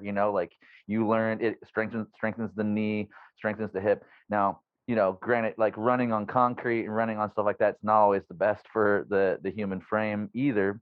But learning to kind of glide and not heel strike is a big deal in that process too. So there's a lot of modern, like, again, we're kind of like this full circle. It's like the modern way of things is, it makes it more comfortable, but oftentimes it takes something, you lose something when you say, oh, that's going to do that for me now. I don't have to worry about, I can run full stride, and in the short term, and that not hurt me now because I've got Nike Airs, like they're dope, So, but the long term, if that's the thing that you're doing, then there's all these different repercussions that begin to happen. I think about it in that, you remember that movie Contact? Like where they put the chair in there, and that wasn't part of the original design, and it's like doing all this shaking, and the chair comes out, and it's like, oh, well, that wasn't the way it was meant to be. In a lot of ways, we do that shit to ourselves. Yep. I like to talk about now. Thanks for tuning in to the Chrys's talking about health and nature and yoga and how you should take care of yourself. Hey, it's one of the things that's really lacking in the musician community. I mean, we go on tour, we get so much free alcohol and stuff. You stop exercising because you're not sleeping. No, I think it's important. It's like, I think musicians out of all people are the ones that they need to hear. I mean, who knows who's listening that might have some weird small ailment now. Hey, they're like, oh wow, I can just go do some foot grip exercises and my knee won't hurt anymore. Who knows? You know what I mean? Right. No, I agree, and that's why I always do my best to give space for it. But I also know that people come here to hear more about music shit too. True. Well, true. I want to know too. Like, can you give us some background on your early days of starting to play guitar, and in relationship to guitar picks? Like, what do you remember about your first couple of guitar picks? Was there anybody that like inspired you to play one pick over another? And how did you get to play what you play these days? So I'd say, real quick backstory, I did saxophone first, then I did bass around, I think it was like 12 years old. And then around, I think a year later, was my dad bought me my first guitar and was like, here, like, you like bass, see what you think of this. And obviously here we are today. That was all it took, was just that one frame in time where my dad's like, check this out, just brought home I still have that guitar actually. It was a 1984 Charvel. And then he enrolled me in lessons. So I started taking lessons, and that's kind of like when I went in. I already had some picks because my dad had some guitar picks because he had acoustic guitars laying around as a kid. And they were Dunlop, like the full-size Tortex.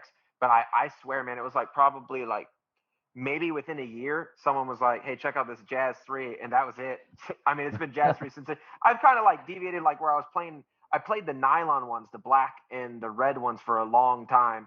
And then I just kind of just stuck with the 1mm Tortex, like just the regular, the old school Jazz 3 ones, like nothing fancy. I don't need any bevels or anything. And I just like having a nice sharp point, small guitar pick, because doing a lot of switching to tapping and stuff like that, I would always tuck that guitar pick back into my finger. I didn't want like a huge pick. Obviously, to each their own. You know, Andy uses his signature ones that are like giant guitar The picks. flow. And Yeah. the flow picks. So it's I didn't really have anyone that really pushed me into that. I think, but just kind of like tried a Jazz 3 one day, and I was like, oh, this is pretty sweet. You know, it comes off the string a little better for me. I can still strum and play chords. That was the one thing I do remember though, was doing full chords. It took me a little while to get used to it, but I also remember how I couldn't even hold a bar chord at that time. Yeah, right. You know, and here I am now. It's like playing like other like crazy stuff to where even when I watch videos now, I'm like, how did I even get here? You know, I don't even, and there's guys taking it to a whole nother level even now. It's like, you figure you've seen it all, and it's like there's guys out there that are pushing the envelope even further. Yeah, well, that's true. I mean, it's always going to be, no matter how badass you get and how far down the road, there's always somebody down the street or across or around the world that's like developing something that is ridiculous, and thankfully, honestly, it's like you need folks to, and I love seeing people, really kind of develop personal styles. Like you see stuff like well, I mean, Tosin's a good example, right? The thumping and on stuff like that, and he took it to his own place. And where prior to him we didn't really see much of that. I mean, maybe Reggie Wooten was doing some of that stuff, but not in the context, not for the younger crowd. You see people doing funk style things on guitar that are kind of like bass techniques, but and you've incorporated that into your music in a really cool way too through the years as well. I remember seeing a few different tracks where you're like, so that's and it's just cool to get inspired by other people that that a lot of times develop it kind of almost in a like away from everybody else. They're kind of like in their own world, and they're like, I'm like, oh, what is this? Is this weird? Is this too weird? I don't know. Maybe it's too weird for some people sometimes, but I think it just depends on your ear. A lot of people, they don't hear, like the way we are as musicians, we don't hear music the same way that someone that listens to just radio music. So if they see Tosin doing his thumping and stuff, they're not going to hear all like the intricate rhythmic patterns that he's playing. They're just going to hear flick-a-da, flick-a-da, flick-a-da, flick-a-da. They're not going to know what's going on. They're not going to have a way to break that down. But I've seen it to where I've had people, like, even with my music, like having like way less notes in my solos, and a lot of like shred guitar players being like, it's too many notes. So it's all subjective. It all depends who. But I agree with you. It's cool seeing people even now push the boundaries, and it's one of those things where like even I wish I'm glad I didn't grow up with technology like in the palm of my hand. But man, it would have been cool to be able to have YouTube at like 12 years old. Imagine your advancement back then, because I was always looking for things to learn, but I only had private instructor, and there were a couple books. Like I had like a John Petrucci like VHS instructional video, but that you have to constantly rewind, and I learned so much stuff out of that book. But now it's like, man, it's insane, and it's all free, and it's right there at your fingertips. So it's like, I talk about that with everything, even with health stuff. It's like, what's going to advance this? Like, how could this be innovated to be even cooler? Like when we did the LED guitar, it's like it hadn't really done anything before, but I'm like, what else can be done in guitar that has never been done? Obviously, when I started playing Strandberg back in the days, the only other headless at the time was Steinberger. And so, dude, when I toured, I got the amount of, oh, that's a cool guitar, and oh, that's the weirdest guitar, that's so ugly, why would you play that, comments. I mean, it's like mind-blowing. And now it's like every company has headless guitars. Like, who would have thought? Like, I got so much shit for that guitar when I first started playing it, and now it's like every single company has headless. Like, I saw even now freaking Ibanez has one. Yeah. It's like, no, dude, it took you a were while, right there. but Yeah, you were one of the very first people to be a part of this new wave of headless. I mean, I think you might even be the first person that I remember even seeing take on that shape and that whole thing, because I don't even know, I can't think of anybody who else would. Do you remember any contemporaries, anybody else in who else was doing something like that and jumped on board around the time that you did it? So the evolution of Strandberg was basically, like we had toured with Cynic, and Paul was playing Steinberger guitars. Oh, and right. That was it. That's it. He used those, I think, back when he played in Death as well, because they've been around since the 80s. Right. Maybe even a little. I think it's 80s. But so then I hit a Ola, and he built me it was number 5. But he had prototypes before. But I was the first guy of any kind, customer wise. I reached out to him, and how that happened, that a lot of people don't know, is that there was another guy who had built a headless. I found him online, and he's like, yeah, so I could build you that guitar, and I'm going to use this guy's hardware. So I did, the only logical thing was, okay, I'm going to go to the guy who made the hardware, because if he designed and engineered the hardware, I want him to also make the guitar. No offense to the guy making the other guitar, but I was like, no, Sure. I'm going to the source. And so I hit up Ola, and then after that, he built me that guitar. It kind of went around because people were like, what the hell is that? It's a weird shape. It has no headstock, because some people had known what Steinberg is, but they had no idea what Strandberg was at the time, obviously, because I was the first one.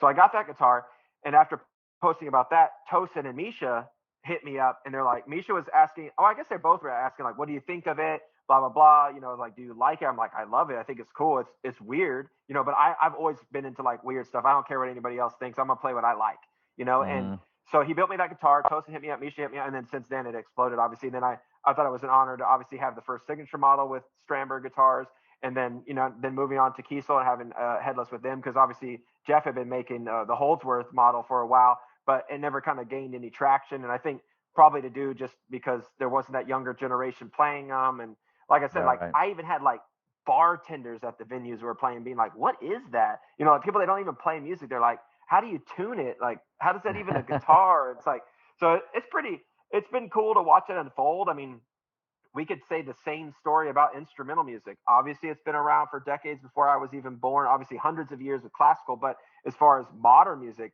I mean, look at instrumental now. We couldn't get tours. We couldn't even get booked for live shows. No labels would even look our way. And then we signed with Prosthetic. Dream Theater took us on tour. And then after that, Animals as Leaders exploded. And then it's just like dozens and dozens of instrumental bands now. It's pretty wild, man. It's like Gent kind of was popular at that time. And then like they were like, you can't get this tour. You can't play this local show because you're instrumental. And now we're seeing full instrumental bills where every band is an instrumental band. It blows my mind. I never thought I would see the day. It makes me feel old saying comments like that because I'm only 36. But it was true, man. People don't realize how hard it was. Like, and then I remember, I think it was around 2013 with the migration cycle. I started seeing we'd have one band, we'd have like 3 or 4 open for us on tour, but we did like a headlining tour with no support. And there'd always be at least one local instrumental band. I thought that was so cool that they were finally like, it was finally getting out there. People were being more comfortable because even with the original band members in Scale the Summit, they were not on board with the idea of doing instrumental back then. And I was like, no. I was like, we'll make it happen. We just got to do, X, Y, Z, and then just push and push and push.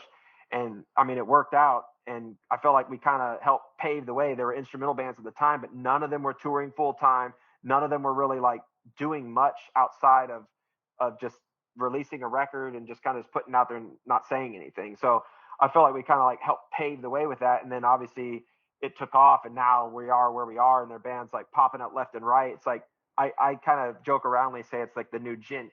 Instrumental is like the new like trendy scene. And it's like maybe that's the subconscious thing that popped out where I was like, you know what, maybe I'm gonna try vocals. That could be the reason why we're here now.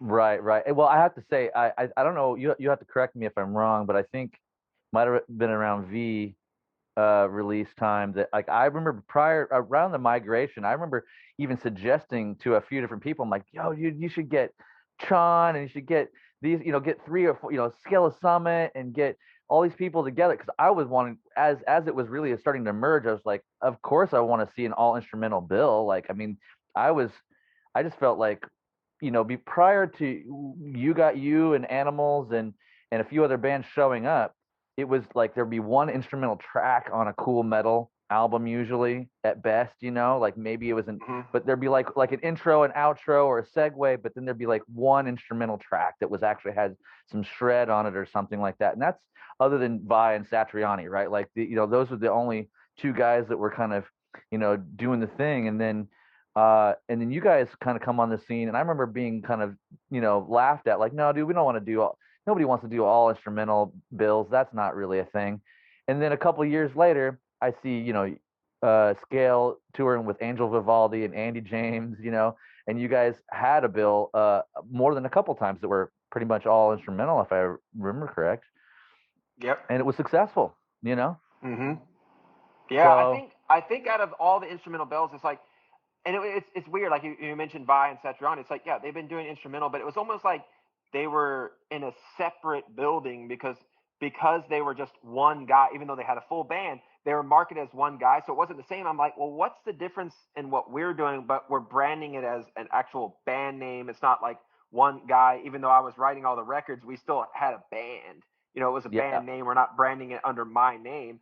I think that's what kind of weirded everybody out, where they're like, like, because like with Angel, it's like, that's his music, and with sure. Satriani and Vi, it's their music, but it's like almost the whole band thing never really kind of gained any kind of traction. And I think Animals were the first to do full instrumental bill, because even before they kind of came about, we were touring with a lot of bands that had singers and stuff. Like, I remember one of the most nerve wracking was touring with the Reign of Kendo opening for us, when they're like such a phenomenal live band that I couldn't stand playing after them, man. It was like hurt me inside, because I'm like, we're instrumental, we're like too many notes, like we can't have the stage presence, we don't have the vibe, we don't have the energy that they do, we just can't match it. But yeah, I think Animals did.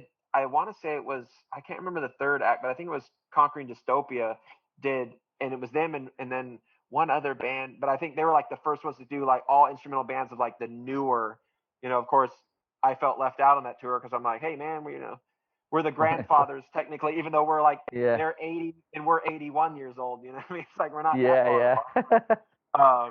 But yeah, it's like, so it's just it's crazy, man. And then obviously with like things like Instagram and TikTok, it's like you can Oh, post your most, trying to think of a PG way of saying it, but like your masturbatory kind of guitar playing video, and then it goes viral, and then I think that was the one thing, is that before that I was worried. I was like, man, what's the future for guitar? Because I feel like people were kind of playing more video games and stuff like that, to where I was like, man, I was like, are there even going to be any sick guitar players in the future after I'm gone, after Vi's gone, and all those guys are gone? Uh, and now I think it's kind of helping. I think we talked about this a long time ago at EMG. It's like how to get more of the younger generation playing guitar again. I remember mm-hmm. actually, and it was with you, and it was out at EMG. Yep. We were talking about that, because we're like, how do you do it? And it's like, because of video games being probably like the number one distraction, because I'm a big basketball fan. The same thing. I'm like, man, there's going to be less talent in the future, because kids are going to be so distracted with technology that they're not going to put forth the effort of what it's going to take to be like an NBA player or like a professional guitar player. And it's like, but here we are now. I feel like technology has kind of come full circle to where now it's actually helping, getting kids to like, wow, that's really cool. Even though all of our attention spans are so much shorter, I feel like it's still like you're seeing some guys pop up that are like 15 years old, and I'm like, wow, I was not that good at 15 years old. It's like, by the time he's 30, it's like, what's he going to be doing? Because before I would compare everyone to Guthrie Govan. I'm like, you got Guthrie, and then you have everybody below him. Everybody's below him. There's nobody better. He was like, he's the guy. So it's going to be Mm-hmm. interesting in the next decade or two to see what pops up, and these guys that are 15 now, when they hit 30. Yeah.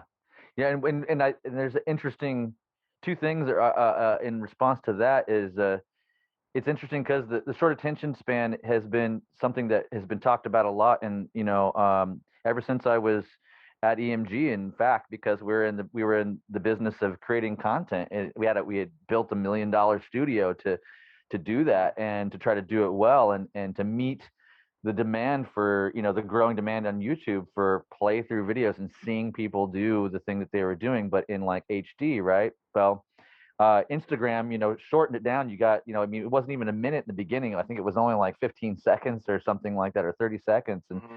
now we get to up to a minute, and then you have your TikTok and all this stuff. Like, so there's an element of if you start going down that path, a lot of the younger generation, in some ways, can get in a rut of just picking up the guitar to create a 15-second or a 30-second or a minute loop, right? And not actually picking it up to play for themselves, firstly, like you were just discussing, like, hey, I have to get back to like playing for myself, Mm-hmm. firstly. And so there's that kind of challenge to overcome. Yeah, it is inspiring, but there can be the downside can be, oh, I'm only inspired until I get a 15-second loop that's good enough to post, and then I'm not going to keep working on music. I'm not going to finish the song. I'm not going to actually write music.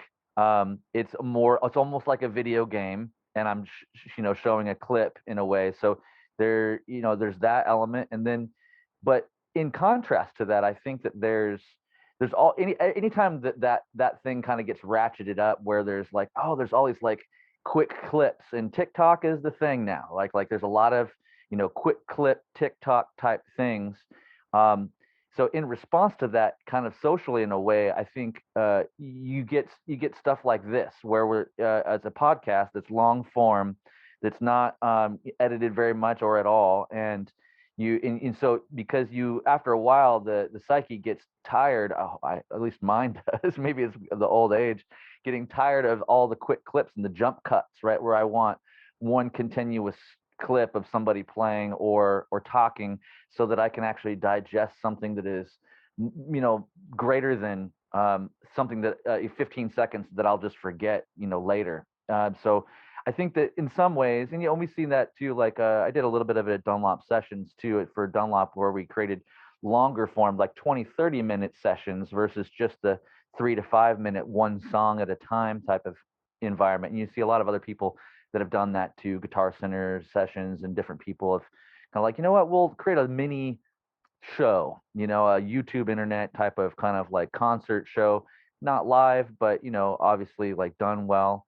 And so that becomes content that is more evergreen, like it's a capture of a time, but it's also like something that you come back to maybe even years later. Like I still go back and watch the stuff that you did on EMG TV. Like I still think that's the shit, and I'm sure a lot of other people do. I mean, the numbers would say that a lot of people are still watching it. Yeah, no, I agree. I think what's weird about what you said is I think it's a generational thing, because when you do those long videos and then you work at you look at the analytics of the watch time, it's depressing, man. Like we spent so much time. Okay, I'm gonna depress myself talking about it, but we spent so much time designing and making that LED guitar. We filmed the videos, which look amazing. Obviously, I'm not really playing. It's basically a music video, with all the different angles and cuts. It's like, I feel like everyone knows that by now, that like it's music videos. But that's the cool thing about with EMG TV. It's like, I paid my dues. I can play, because I remember going there and not realizing they're all in one take. I was like, oh my God, I hope I prepared myself. And it's fine. I think I nailed like 2 out of the 3 songs, whatever we did the first time, and the other one took like 2 or 3 takes. But still, to be able to play a whole song, that made me just freaking so nervous. I remember being so nervous. But so I think now, when you look at the analytics of making the long videos, they're almost being pushed to the point where you're not going to make them anymore. You're not going to see them anymore, because it's almost like supply and demand. Like we have to push out videos to people that are actually going to watch them. And it's like, I think the average watch time was 30 seconds or less. This is a guitar that has never been done. We went above and beyond. There's nothing else on the internet. And you would look at a 5-minute video. It's like, you could look at it and, you'll see like, oh, Ariana has like, 500 million views on her music video. But maybe if you go look at the analytics, which you can't see, you could see like maybe the watch time is 30 seconds or less. It's like, what is the point of spending all this time and money making these long videos when people really are only going to watch the 15 seconds? Because I'm like with you, man, after a while scrolling through 15-second videos, you're like, I didn't get anything out of this. I don't even remember where I started, how I'm here now. I don't remember what I watched. It almost feels like, I mean, you've wasted time. It's by far, I want people to watch my videos. But let's be honest here, you've wasted time. Now, if you watch my video and you get off and you go play guitar and I inspired you to play, like I watch other guitar players, I'm like, damn, I need to go practice. It's like, then it did its due diligence. But, when you're on like TikTok or Instagram, you might start getting off topic. You might start on a guitar video and then I'll end on a fishing video. I'm like, how did I even get here, from scrolling? But it's tough. I had a talk with the videographer who is also my brother-in-law, and I was like, yeah, man, I think I might be done making full playthrough videos. I think it's just going to be, we'll just get together, we'll film 15, 30 seconds, my favorite parts of the songs, and we'll put those online. There'll be a little bit less work. I don't have to spend as much money making them, and it'll still help to promote the record. It'll still help to get people to see what I could do, hear a clip. If they want to listen to the record, cool. Because I feel like even now, I don't even know the last time I listened to a full record. I have playlists on Spotify where I'll just add in songs, but it's like it's tough, man. It's like you even see that with bands structuring their album releases now, where they're just releasing a single every month, not even doing full records. I love making full records, but even we've talked about it with the label before. It's like, let's just do like 4 or 5 song EPs and just release one a year every year. So that way you have more consistent content coming out.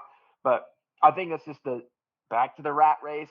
We're all competing to be on top at all times. So now it's like we're kind of all start doing the same things to where it gets so oversaturated now that you don't even stand a chance anymore, man. It's like, it's pretty wild. Like, even with my wife's career being a romance author, she'll release a book, and that same week 75 other authors have released in her genre, and she still ends up on top. So she just went through she created her own black hole, and she has her own thing. It's like they call her the slow burn queen and stuff like that, and she created her own like just world where it's like Amazon put her on a billboard this week, and like all this crazy stuff that's happening in her career.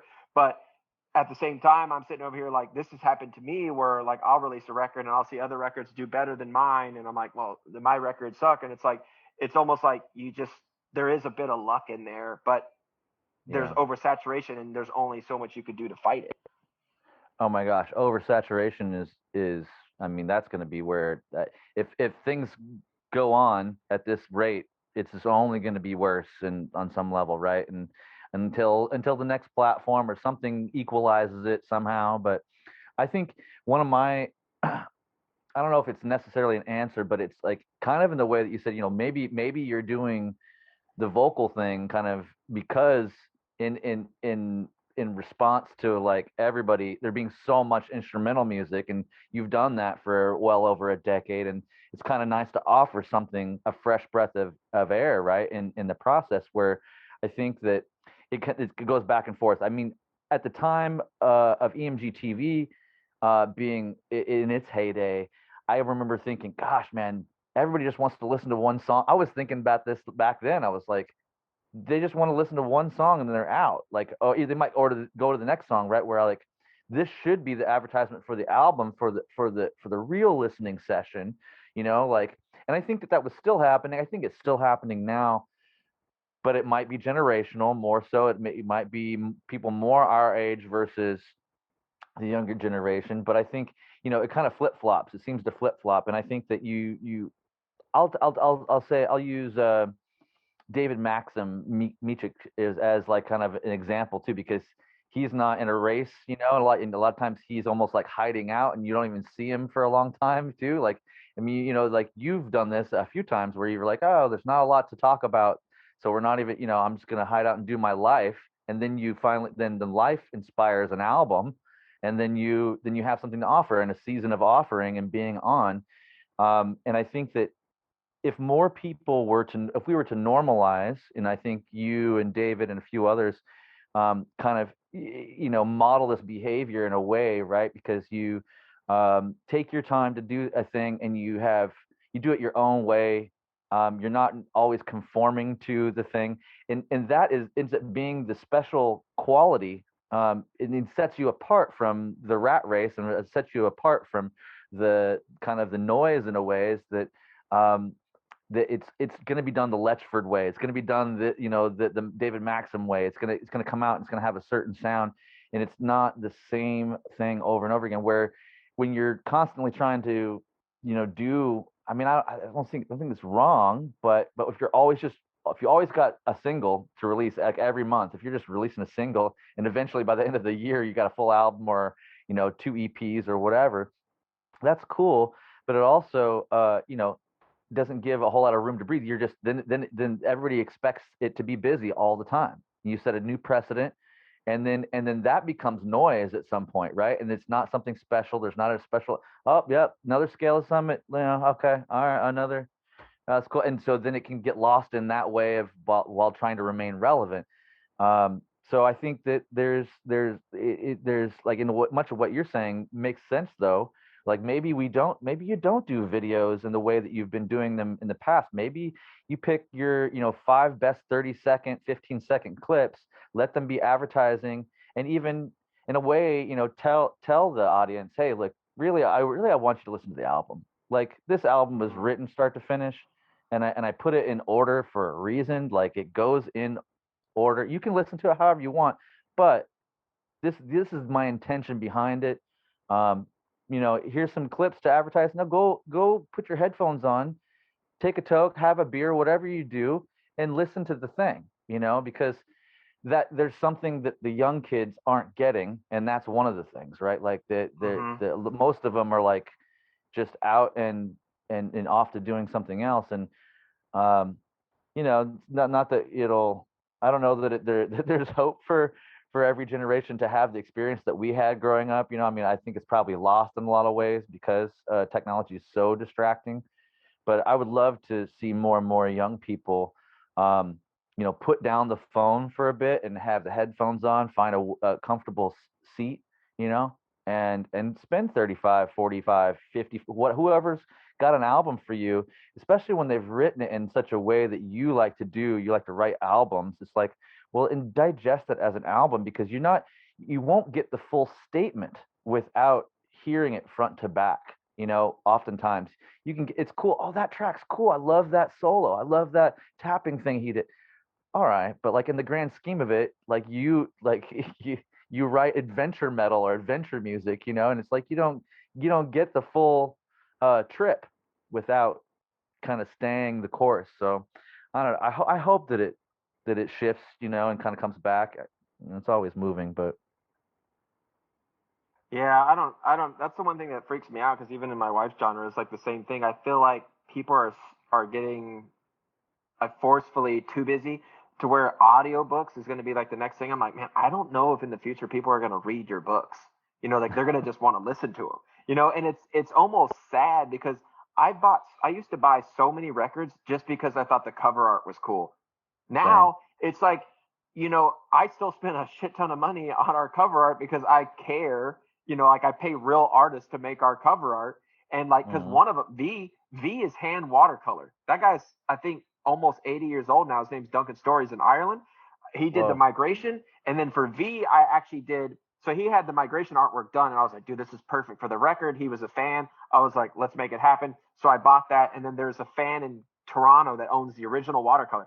I have the original watercolor for V because that one is a collage of all the different songs put together to form the album art. And that one meant a lot to me because for the first time ever, I knew exactly what to tell the artist to do. Normally, I'm like, okay, I have this idea. The album's kind of like this, and it sounds like this. Make something cool, and they always did, and I was always happy with it. But for that one, I have that one hanging over our fireplace in Colorado, and it's like Mm. it's an original watercolor art. It's like nobody does that. They just do this crappy Photoshop that they spent 5 minutes making, and it's like and that's how it should be done because spending a ton of money on it when you're going to have it be the size of a quarter on your phone, Oh it's my like God. what's the point? You might as well just say scale the summit and just be black and white, and it's like because it almost doesn't matter anymore. It's like I bought so many records of bands I'd never heard of, and just because they had cool cover art. And now that's why it's kind of cool to see vinyl come back because you have the tangible item. So like we went all out on vinyl. Obviously we did 4 different covers. They're all like hand stamped 0 to 250 edition. The vinyl itself matches the cover.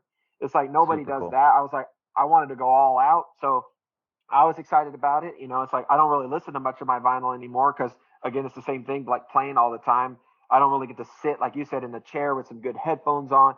The time I'm listening to music is when I'm picking up heavy stuff at the gym and putting it back down. That's Hmm. that's pretty Hmm. much it for me. And maybe every now and then driving around. But yeah, I mean, it's like I said, circling back to my wife, it's like it's the same thing. It's like we're like, where are books headed?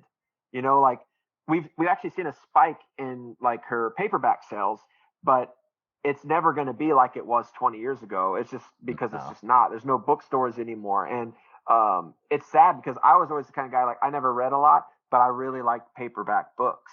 Like I liked having like the actual tangible item in my hand, not a digital scrolling and stuff like that. So But same thing with music, man. It's just the oversaturation. Like, I don't know where it's going to go, because when Vine came about, you had, your little 4 or 5 second long clips, and it went downhill because they didn't figure out a way to monetize it. And then you got like TikTok, and it's like the same thing. And it's like, I feel like Twitch, that's another one. I've seen all these musicians. I'm like, hey guys, enjoy that while it's here, because you got maybe 2, 3 solid years, and that's going to go downhill because everybody's jumping on it right now. And Right. like, not everybody's going to be able to watch your Twitch streaming event. It's like, you just got to enjoy it while you got it. I feel like musicians and authors and even artists, like, they have to always be on top of what the next thing's going to be. Because I remember when Facebook came out, we were on MySpace. I was like, Facebook's not going to do anything. And then we were kind of late to it. And then it was like, Vine's not going to do anything. That exploded. And then Instagram, and now same thing. TikTok. I remember I was like, I've been wrong. Like, I'm like 0-8 now with social media apps. It's like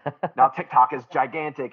But we talked to my brother-in-law about that, and he's like, yeah, it's like, even for my wife being an author, he's like, you got to start making TikTok videos, because that's like where it's at right now to reach the younger generation. She's killing it right now, but you always kind of want to figure out a way to essentially stay relevant.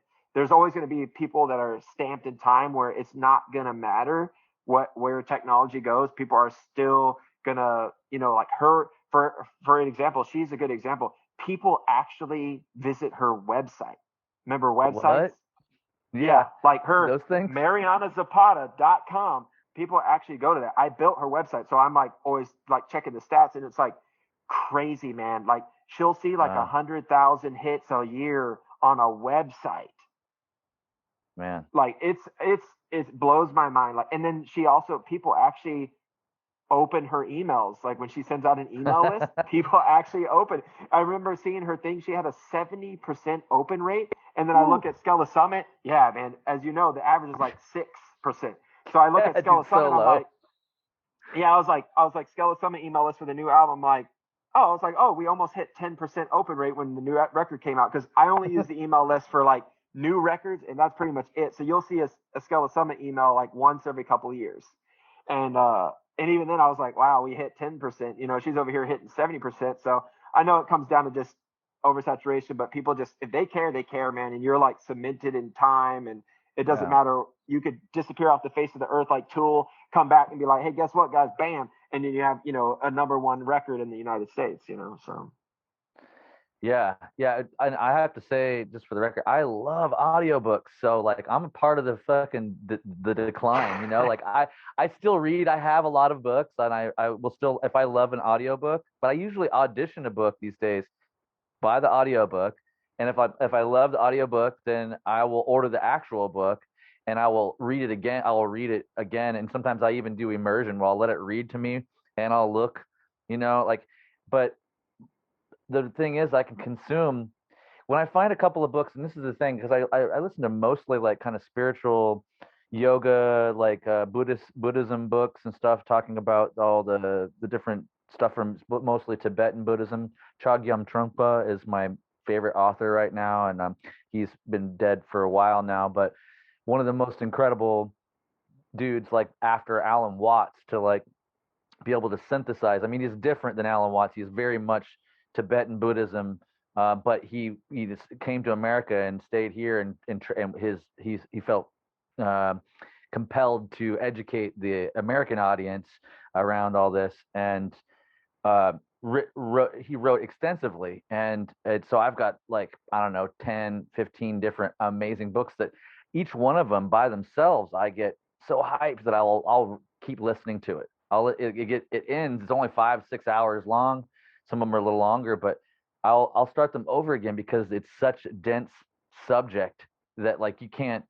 It's cool. It's cute to think that you're going to even like remember, a quarter of it by the end. Yeah, you'll remember little themes, and then you have to go back and really check in, and that's how I learn a lot of times, is listening in that way. And I can read a book while I'm out on a walk. I can read a book while I'm on a drive. I can read a book while whatever, right? So it fits so kind of like parallel to podcasting in a way, right? Because now we're in this place where you can pull up a dope podcast that's maybe 3 hours long with some of your favorite people or interesting scientists or whatever you got. And you also got mostly have authors reading their books. So you get to hear the author's voice, um, and that there's something kind of unique and like personal around that. So then I don't know, does your wife read her audiobooks? No, so hers are basically formatted like it's a movie, it's an audio movie. It's like she does dual narration. Oh. So she has the girl voice and she has the guy voice. She was like one of the first people to kind of start doing that. Like most romance authors, the girl would read all the male parts as well. So she does dual narration, and that works really well because then you get really immersed to it, and it seems more like, okay, this is two separate people actually having that conversation together. But no, if I brought up that idea to her reading her own book, she wouldn't go for it. So I'm the talker in the relationship. That's for sure. I see. I see. Well, you mentioned earlier that you can't remember the last time you listened to an album front to back, but so that tells me a little bit about what's going on with you listening to music these days. But I'm curious about what you have been listening to, and is there anything big or small that we should, that you want to like let us know that you're enjoying that maybe not a lot of people know about? Should we check out some music that you've been listening to? Um, I would say that I'm the last person to ask about this topic just on this podcast. If we were on a hip hop one, then it would be like different. But it's like I only really Oh, listen to music when I'm doing like just like working out. So like I just have like playlists. It's pretty much all of it is rap. Pretty much all of it is well, rap music. hit me with it because I'm I'm I'm I'm super into hip hop too. I'm trying to. I can't even think of it like an actual artist. Uh, Do you have like a genre? Are you listening to like West Coast? Like, are you into gangster rap while you're doing it? Or are you listening to it's more like East Coast or? I like a lot of the newer guys that are singing about a bunch of stuff that I don't relate to and has no relevance in my life at all. But I'm just like, oh, they have like they put more creativity into like I guess the music. I wish I could name one because I even had Killing like he knows I listen to a lot of rap and he texted me. Mhm.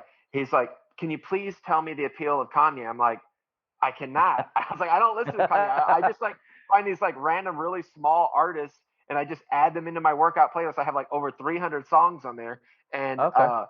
I was like, I have no idea. I was like, I don't understand his appeal. I was like, I think he sells more of a lifestyle than he does actual music. It's Yeah. like you're selling like a brand. It's more like, oh, I listen to Kanye because it's Kanye, and it's like he's superstar.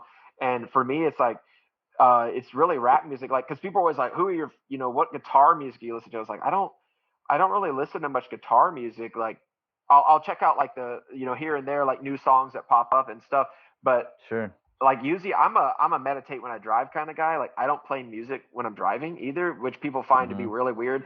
It bothered my guys on tour when we used to drive ourselves around because it would always be quiet time when Chrys was driving. It's like I don't know. It's just once you get in that venue, man, it's like there's music and then there's live music and then there's more music playing on the PA after you're done. I was like, I just kind of want to have some quiet time, let my ears kind of start healing from all that from the loud music. But I'm I'll with have you to on keep that. thinking about that. But I can't think of any artists off the top of my head that are like That's okay. standouts. Are you familiar with Anderson .Paak? I'm not, no. You should definitely check out Anderson .Paak. I mean, it's not Okay. straight up hip hop, but he's won a couple of Grammys now. I got into him probably, I don't know, it's probably about four years ago. The Malibu album. He's a SoCal dude that's like it's like neo soul hip hop, and he just did a kind of a neo soul thing with what's his name, Bruno Mars. So they did a little like Okay. EP type thing. So it can, he's really varied. What's really cool about Anderson .Paak is he's a drummer I mean, he was straight up badass drummer, but can sing like incredible lines and rap while doing complex. It's like Phil Collins, man, doesn't have nothing on this dude, right? But it's really good music, and a lot of times it's like subject matter that's not even my thing, but I really enjoy all the production and the thought process behind it. And he got actually brought in to do a couple of tracks with Dr. Dre on the Compton um, soundtrack. And when that happened, that opened up the doorway. So Dre actually produced uh, one. He dropped two albums a couple of years ago, and one of the albums was produced by Dr. Dre. And so there's again, it's like it's not full on hip hop, but it's kind of like more neo soul meets kind of this hip hop thing because he's a great singer, but also like his delivery is as clever as a really good MC. So it's worth checking out. Some of it's a little bit more poppy and than other things, but what if you check out his stuff, you'll actually probably go, oh shit, I've heard a bunch of tracks with him on it. I just didn't know that it was him, especially if you're listening to any type of radio in that genre or anything, it'll probably pop up because he's done stuff with Kendrick and he's guested on a lot of tracks. So like if you listen to a bit of it, it will pop up and you'll start seeing that he's been on all these tunes with other MCs, other artists. But it just came to mind, you know. Yeah, yeah. I feel bad not remembering any of these people's names. That's why I wanted to pull up some guys on my playlist. Well, Yeah. Puya is one of them. I don't know. He's from California. He's like all big with the guys in Volumes. Like he did a song with Volumes. But so it's Pouya. I really like his stuff. And then there's Bone Crew. There's so many names that I don't even know how you would. They misspell their names on purpose, like Analyst and like Convolk is another one. The Guild, King Little G. And then as far as metal, I actually found a band from Australia. I think they're from Australia called Alpha Wolf that I like. It's more like just metalcore, I would say, but they're called Alpha Wolf that I added. I've got some Make Them Suffer on my playlist. I really enjoy Spirit Box. I mean, that's kind of like the whole reason why I had Courtney. So people are like, oh, you got Courtney. Everyone's getting Courtney. I was like, I got Courtney before like they had just exploded out of nowhere. It's like we finished the song and I was like, this is amazing. And then I think it was like 6 months later, freaking Spirit Box just like exploded. Yeah. So it's like, obviously it's good to help promote the record and this and that. But then it made it seem like we were just kind of like jumping on the bandwagon. I was like, no, I like Courtney's voice because I liked Courtney's voice. And that was the last song that we got completed. The first was The Reign of Kindo. He delivered me the song in 2 weeks. I sent him the track. I got a completed song in 2 weeks. The guy is like phenomenal songwriter, even more exceptional vocalist. But so yeah, so I'm really digging Spirit Box. I really like their new record. I like that they were able to do simplified kind of metal music, but have it sound unique. And I really enjoy the production. So as far as that's actually would be the last or the most recent full record I listened to start to finish. And like I said, I was like, heard playing on the record and then I already liked their music. I was like, okay, this is one that's coming out that was hyped up and lived up to the hype. That's cool. That's awesome. Yeah, like well, it's nothing wrong with that, man. That band does kill. So it makes sense that you'd have wanted her to be involved anyway. So the what was I gonna say? I don't even know. I totally had a little space there. But we are winding up. We're hitting the 2 hour mark, so I'm gonna wrap it up with you. But yeah, man, I just I appreciate. Oh, I know what it was. It was did did with the album, with the latest album, did you give any like direction to the vocalists when you sent the tracks over? Do you just let them write about and do whatever they wanted, or how did that work? So I basically just sent them songs and said, please don't sing about politics and no screaming. That's it. I was like, do whatever you want, write about whatever you want. I was like, obviously, like with politics, I don't want to create more divide with people and just, do whatever you want. And then obviously, I don't know if you heard the story, Garret Garfield did one of the songs. He passed away last November. I hadn't really talked to him since we did the record, and I had no idea. So, of course, I was writing everybody. I was like super excited to get the record out, and then he was one of the only ones that never replied. So I was just like, oh, that's strange. Like normally he was pretty good about emailing me. So that was kind of a bummer. He was singing about loss, and then he ended up losing his battle with mental illness, and it was pretty upsetting for me because just working on the song with him, it was hard for me just because we were so excited about releasing the record, and then when we finally 2 years later obviously decided to release it, him having passed away and me not knowing it, like, man, it just the whole momentum of that week of just being excited, like just kind of went downhill because I obviously felt terrible that I had no idea. So through a mutual friend, I was able to contact and verify, and I was like, wow, man, I had no idea, because he basically was the one that tipped me off to it. He's like, oh wow, that's awesome that Garret played on the song. His voice will continue to live on, and that's when I was immediately like just completely thrown off.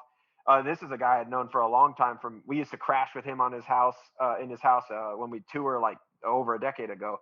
So that was a bummer, but yeah, so it's like, it was just kind of interesting how that went full circle with him singing about loss, and then, you know, that had happened. And but for the most part, I mean, I love everyone's song equally. Of course, I have my favorites. I have to say that, like, Eli's, which was like kind of save the day moment. We were like, what do we do with this song now? Because the other vocalist bailed. And so he kind of saved the day, but it was like, ended up being my favorite one. That's Space Cadet. And then the other one would be Courtney's song. I don't know what it was about that song. It's like, it's busier guitar wise, and she kind of sings kind of soft when she sings. So it's just, I loved the way that one came together. And but I love all of them. There's no like weak song like I would consider like a weak song, because like I said, it's like they're all so talented. And it was just an honor for me to be able to send them a song. And, you know, a lot of people think they need to get in a room and write together, and it's like, no, here's a completed song, do your best. And it's like, I thought I was going to get, maybe, to be honest, I thought I was going to get a little half-assed stuff where the people were sending back. No, these guys are sending me stuff with like 6-part harmonies, and I'm like, this is amazing. It's like above and beyond what I could have ever dreamed of doing when it comes to that. So you could be one of the first to know. There's a magazine in Japan that knows first. But we are going to be moving forward with Eli as the singer for Scale the Summit. Whoa. So if we ever do decide to tour, or can tour with all the pandemic stuff, he'll be coming out on the road with us. And we're going to be working on, I don't know when it's going to happen, but another record where he'll be singing on the whole record. Of course, for the OG fans and for myself, I'm going to always release instrumental versions of the record. But moving forward, I loved the process so much that now I'm like, man, now I want to be able to do songs where we have time to actually edit them, because the songs were done, recorded, stamped. There was no room to really edit, and we were able to finagle some stuff with copy and paste. Like Eric Emery sent me back the finished song, and the intro had doubled, and I'm like, oh shit. But we were actually able to make that happen, and it worked, and it needed to be done. But that was like his creative take on it. But there was a part too, a couple sections where Garret wanted to make changes, and I'm like, I'm sorry, man. Like, we already did like the studio drums. We've already done guitars and bass. Like, obviously I could go back, fix guitars, but that was pretty much it for that. So it'll be fun now moving forward to be able to write a record, actually send him the stuff and be like, so he could send it back and say, hey, vocally, I'd like to do this. So can we, you know, lengthen this, shorten this, cut this out so it transitions better. And it's, so I think moving forward, it's going to be like, the songs are going to develop organically. Obviously it's going to evolve on its own, but it's going to be really cool to see what comes out. And one small thing is him doing the last song on the record, the closing song. The very ending riff of that song is actually going to kick off the next record, which I had planned before we even done singers.